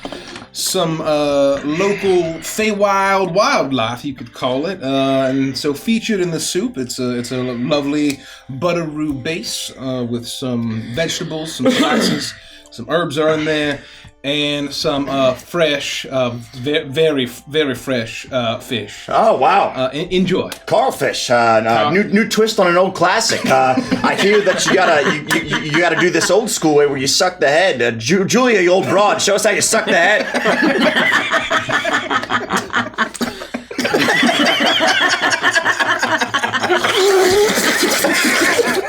Oh, wow. It must have been popular back in the old days. Oh yeah, she's got the code cracked on that one. Look at that old broad go, man. Holy. Yeah. And then you've really got to get gorgeous. Oh, it's not her first time, man. Yeah.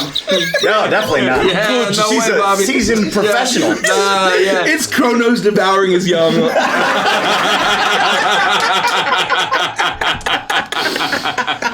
Oh, it's been a minute since I've had a good cold. Holy moly. Oh yeah. Julia's really hurting for it. 20 for me, please. Brilliant. Gorgeous. Brilliant. Delicious. Oh, Delicious. 3. Oh. Yeah, can we twist these or no? Yeah. Oh, Twisting this one. Jesus, yeah. Julia over here sucking the chrome off a tailpipe. 5. 5? 5. Wow. Yeah. You really enjoy the Carlfish. It is the highlight of the meal, but the Carlfish clearly was put into the base raw, and so the base is infused with the flavors of the Carlfish. It's very salty, and it overwhelms a lot of what Chef LaCroix was whey attempting protein to do.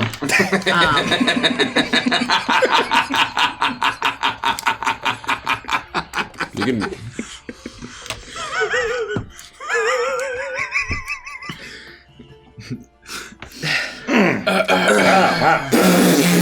Oh, there it is. No!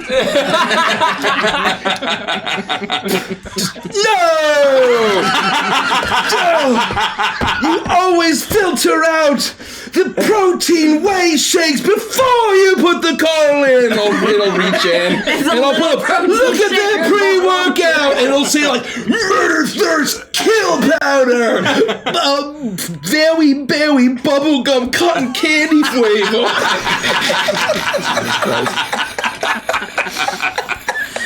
Oh my god. Fucking disgusting! No! Well, I gotta agree with Gordon here on this one. I'm a little disappointed in you, Chef. You fucking donut! Yeah, it was a little weird to watch you stuff all those super jacked fish in the pot and kill them, but I'll give it a try. Hey, how'd you do this, Julia? You gotta work the arms, huh? You crazy old broad. It's really the only way to kill a car is animal cruelty.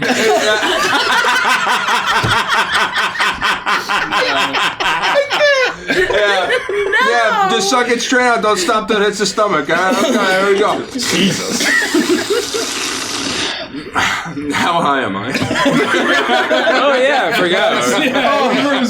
Oh, and you found Carlfish that skipped leg day! Disgusting! Oh! Guys, settle down over there. After a certain point, you're just playing with it. Julia, did you want to give your analysis? Oh, it's a bit salty. Just like I remember. Unlike the last one, it seems like the proper amount of diluted Witchlight was added. It did enhance your experience overall. So though the notes that you gave were effective, you were exactly how you felt about it. You didn't come away from it hating it as much as you expected to. And your scores were adjusted. I'm gonna have a stroke. Brings me back. Animal Carl, Okay, you yeah. fucking got me. Oh, I've gotten sharp pains And in with my neck that, from you make going- your way back to the kitchen where you begin the third round. You are halfway through Electrum, Chef. as you begin to work on the oyster po' boys. All right, I'm going to cook the protein this time. There is clearly dissension happening over in Pierre Escargot's kitchen.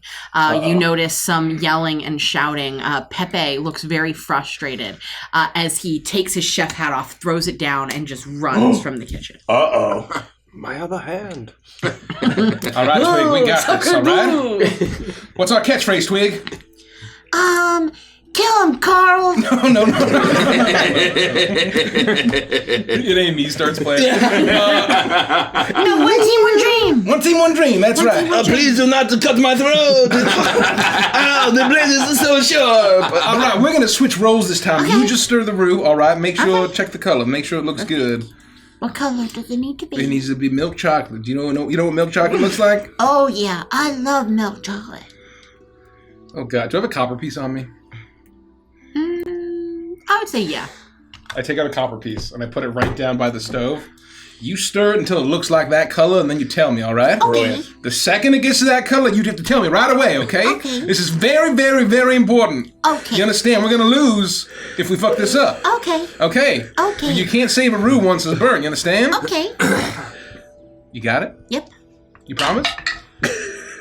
Yep. Okay, and I go make the wood sliders. I grab little rolls, I butter them, I toss them down, I fry oysters, I make a remoulade sauce, and I throw them together while I'm just like keeping an eye on Twig while she's stirring the roux. Roll to see how you do. I mean, Pepe's gone and Pierre's And I will lost both say his hands. you're doing that all by yourself. Yes, I am doing that. So I'm going to have you roll at disadvantage because you were taking on the majority of the work. 10. Okay. You feel like you were this isn't your best work, but you feel like it's going to be good enough for this. With the dissension that's happened over in Kitchen Escargot, it is very clear that you now have the upper hand. And you are able to, with 2 minutes left on the clock, you are able to get your oyster po' boys plated, and they look great. I've started to take the jar out, and I'm like, nah. Oh, all right. Love I'll that. put it back, and I guess I'll wait for Pierre, and then I'll be ready to. Cremmy, can you come look at this? Yeah, this was an anime. My face was like dark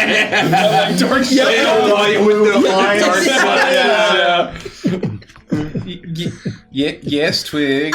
Before you look in here, Okay. do you know what temperature melts a copper piece? I mean, Gib probably knows, but I certainly don't. Okay, how hot do you think roux gets?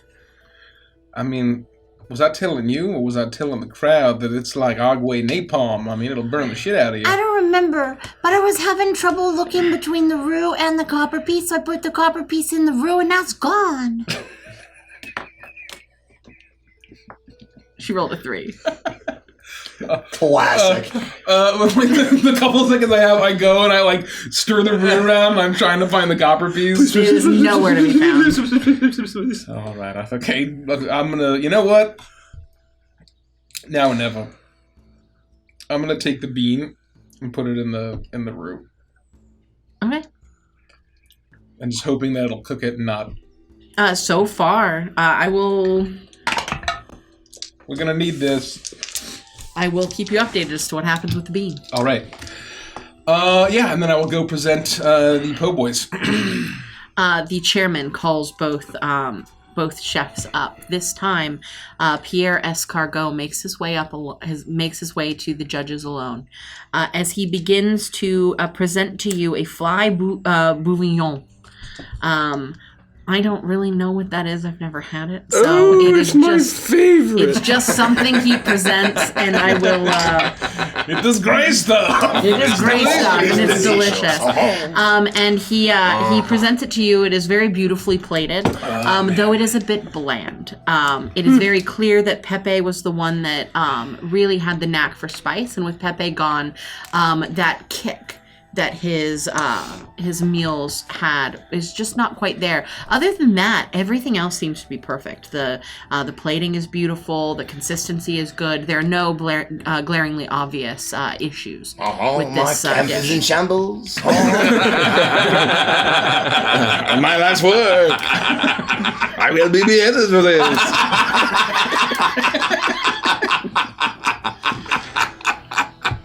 chefs, what I have for the first entree is it's a bit lighter. It's deep fried oysters smothered in a mayonnaise remoulade with buttery rolls.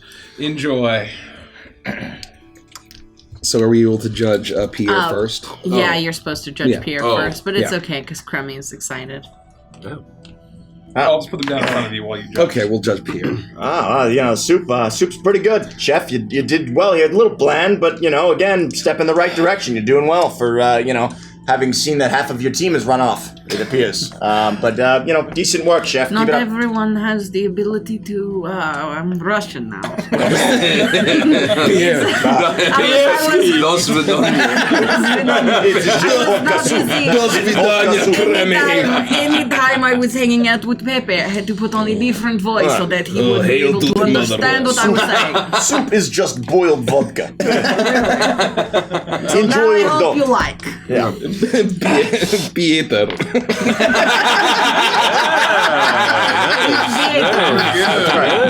Nice. It's a little bland. I agree. It doesn't have that bamf that only Pepe can provide. Pierre, I'm disappointed. This is so bland and generic. It decided to go share its opinion on Twitter. Disgusting.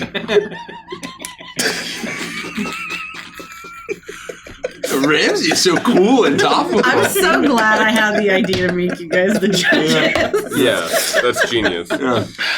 Just not angry, I'm disappointed. Not brilliant.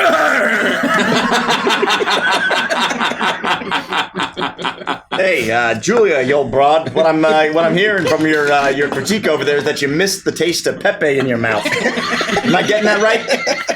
Yes, this is lost. Oh, you dirty bird. Lost a little something. There's something in my mouth that's missing. I think it's the wine.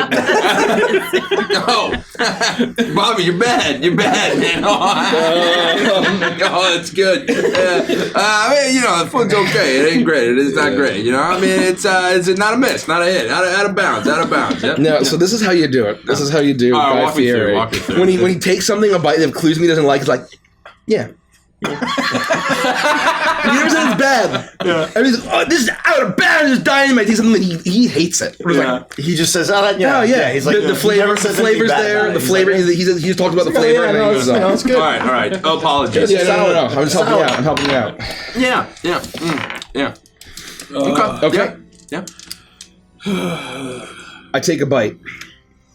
My horrible ram teeth come out from beyond my lips in an alien-esque manner. Your lips curl back. Yeah. It's like the alien. Jesus Christ. Why is it eating in such a maniacal? Why are the teeth doing this? They're all articulated. Yeah. It's like Why is it's fucking the little toaster. Very little toaster. Okay. Jesus. What does it taste like? I mean, it tastes like fried oysters with some, Cajun seasoning. Finally, some good fucking food.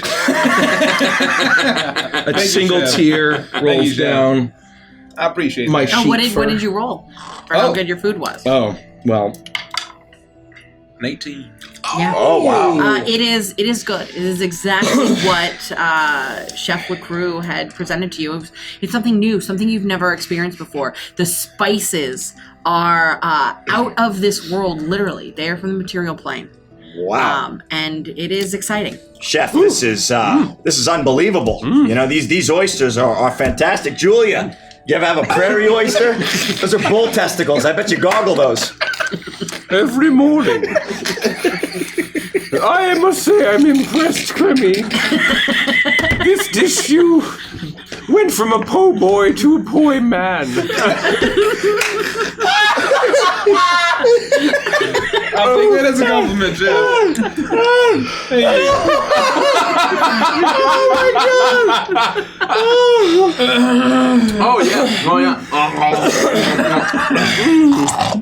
Oh yeah, this is great. Oh, this is gangster. Yeah. Oh! Let me get some more of that Remuline. All right, can you just get it all across the top? Right? It's called Cremelon. Cremolide. Let me across the top. Just God. Now, please now. Invent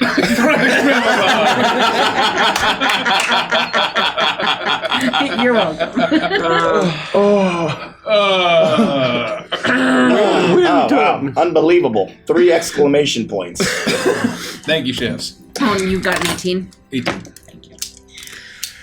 And with that, you step away, and you make your way back to the kitchen. This time, it is the main course, the grums. You see that this poor guy. You see that There's a fucking grease fire.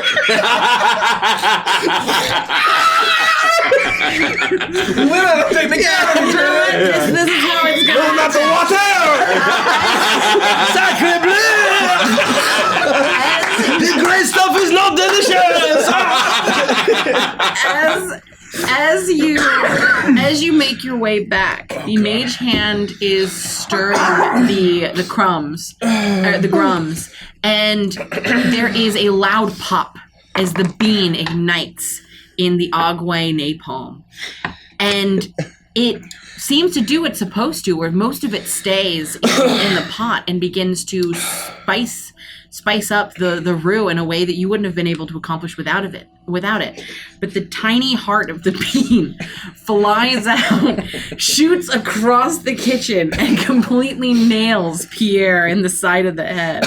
He screams as it sears into his skin, and then he explodes. and he has a horrible kitchen burn as he's rubbing mustard all over it, trying to make it better as he attempts to work on his main. Oh my god, that bean came from the grassy knoll! Get down!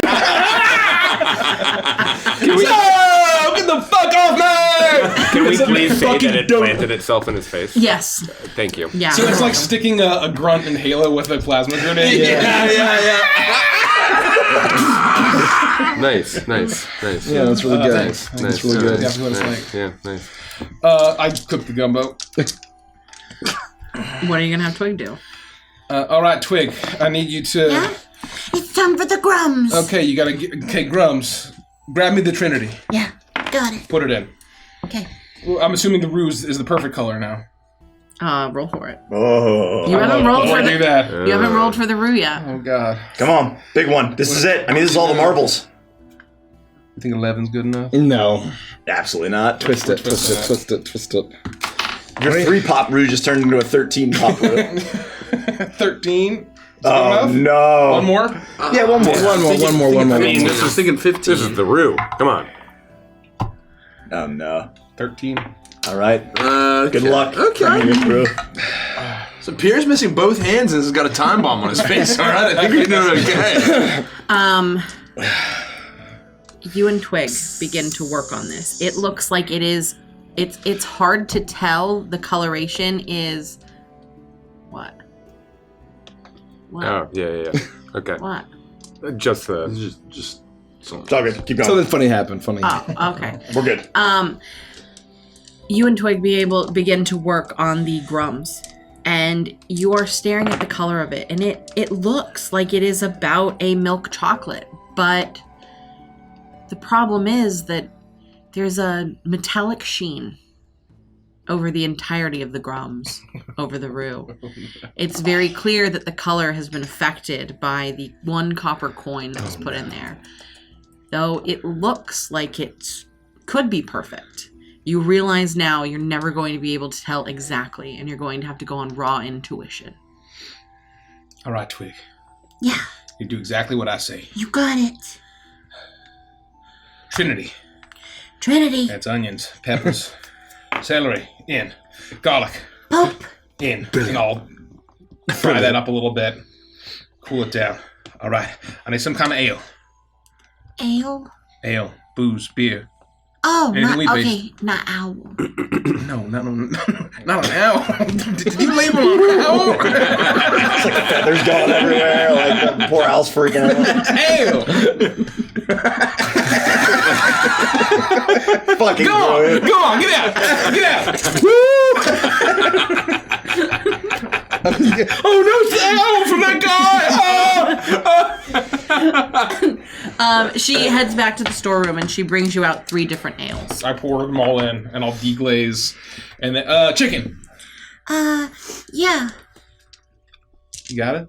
Yeah, I can get you one. Oh, She brings No, you no, out. She brings you out a whole chicken with feathers. no, cooked chicken. Oh, you want me to cook chicken? Yeah. Just cook it in advance. We don't have time to let this stew What for do 3 you mean hours. cook it in advance right now? You're telling me to do it right now. Twig, look me in the eyes. Yep. I don't care how you cook the chicken. Cook chicken. Okay. You understand? Just chicken. Just chicken. Is there anything else that needs to be cooked that you can come back? I'll handle the rest. You just cook the Okay. chicken. You got it. While she's doing that, I will cut up the sausage, put it in. I'll throw some bay leaves in. I'll find chicken broth. Hopefully that exists, and I'm gonna put that in. You got your tool belt. Everything else you're able I to did my get. tool belt. That's right. So I Oh, can't pull out cooked chicken!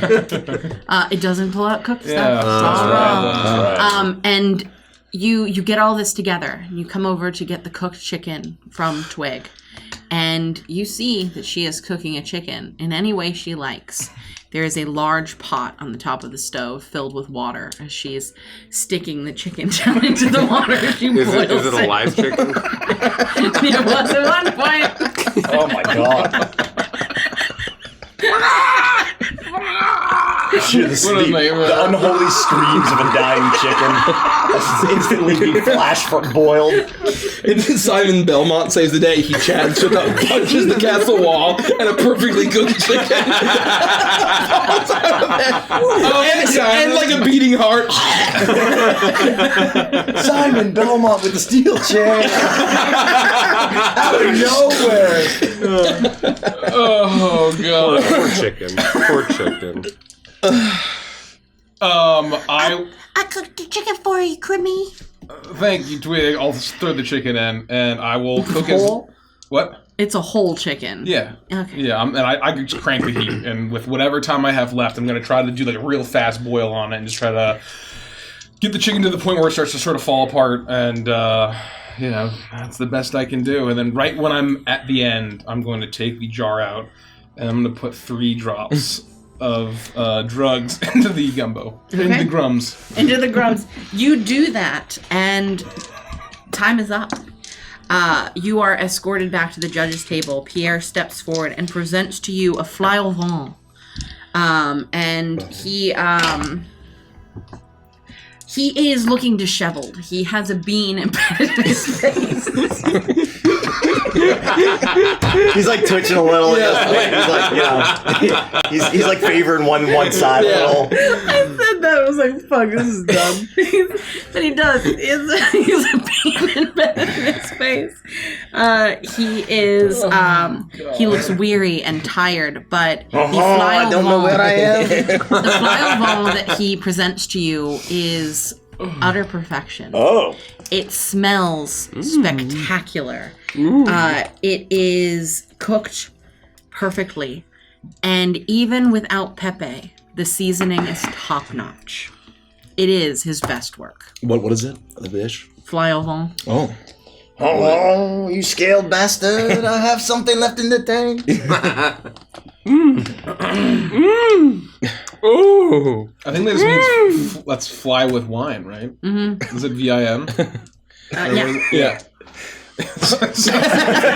Oh boy, Julia's gonna be in heaven on this one, Chef. You done well. You played to the I didn't judges. even get to try it. Huh? She ate it all up. She ate my dish. Yeah, I only got a small taste. That is a Julia ringing sucked endorsement. it down. I only got to smell it. Just caught a whiff in the air. Ugh. Absolutely I'll brilliant. lift some for you. Delicious. It's very good. It's mostly wine. You done good, No, Chef. I did, yeah. This is what you needed to bounce back. You done really good. Real nice job, Electrum. Thank you so much, chefs. Yeah. It has been. This is good. It has been a trial without Pepe. Absolutely delicious. But I feel that I'm coming into my own and truly showing you who I am as a chef. So I appreciate your words. And a little something here. it was a freak bean accident. Oh, yeah.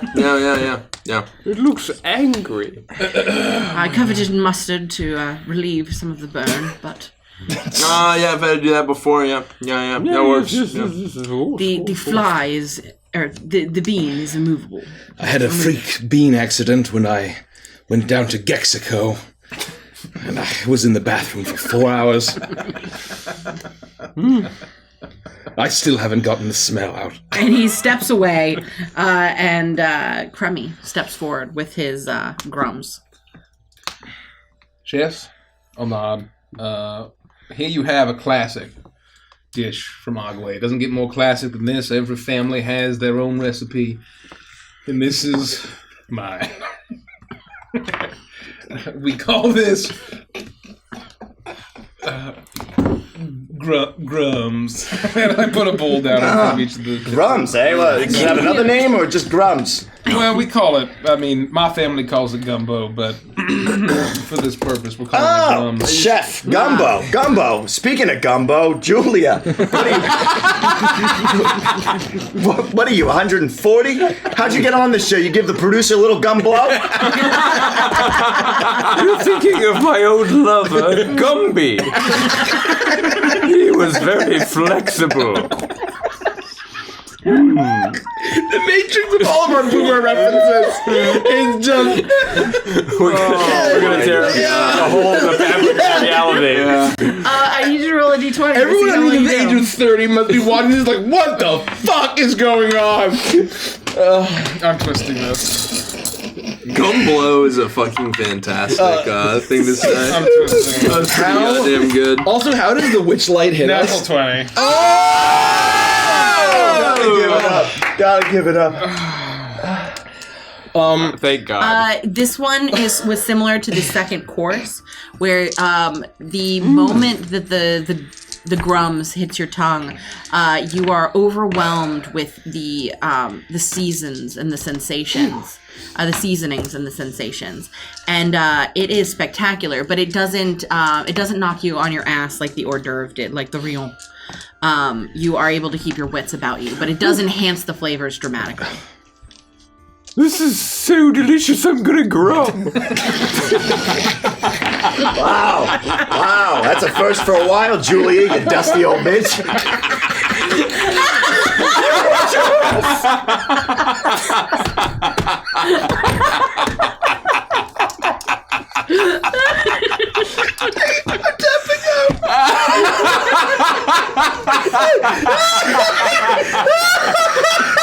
Oh my god!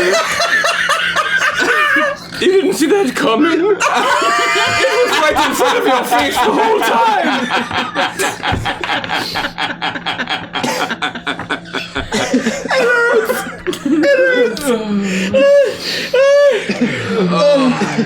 Oh my god. I like it.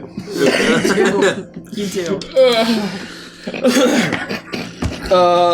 I sit up and my eyes go wide, and I have a full Ratatouille style flashback to my childhood as my sheep mother makes her recipe of grum, which all Rams also know, all sheepkin and sheep folk also know, and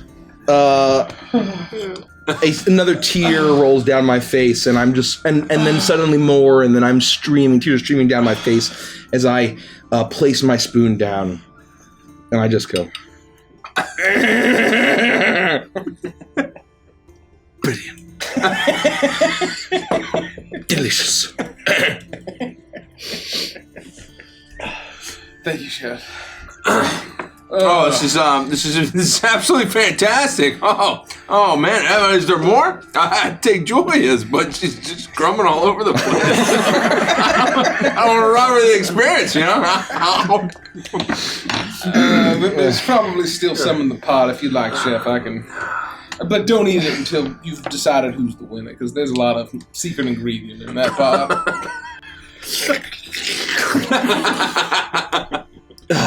And with that, I'm gonna groom. You are escorted back to your cooking station, where you are preparing yourself to make the final course, the dessert course, when an alarm sounds and the chairman takes a step up onto the podium. Unfortunately, this round of Iron Chef will have to end early.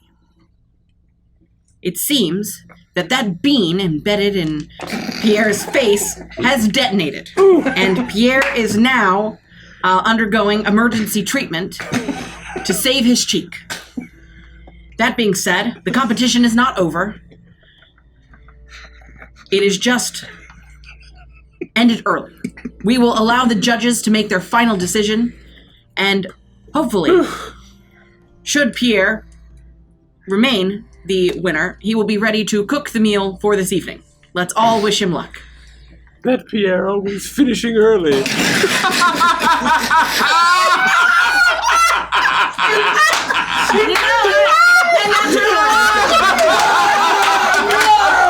I didn't get one last Julian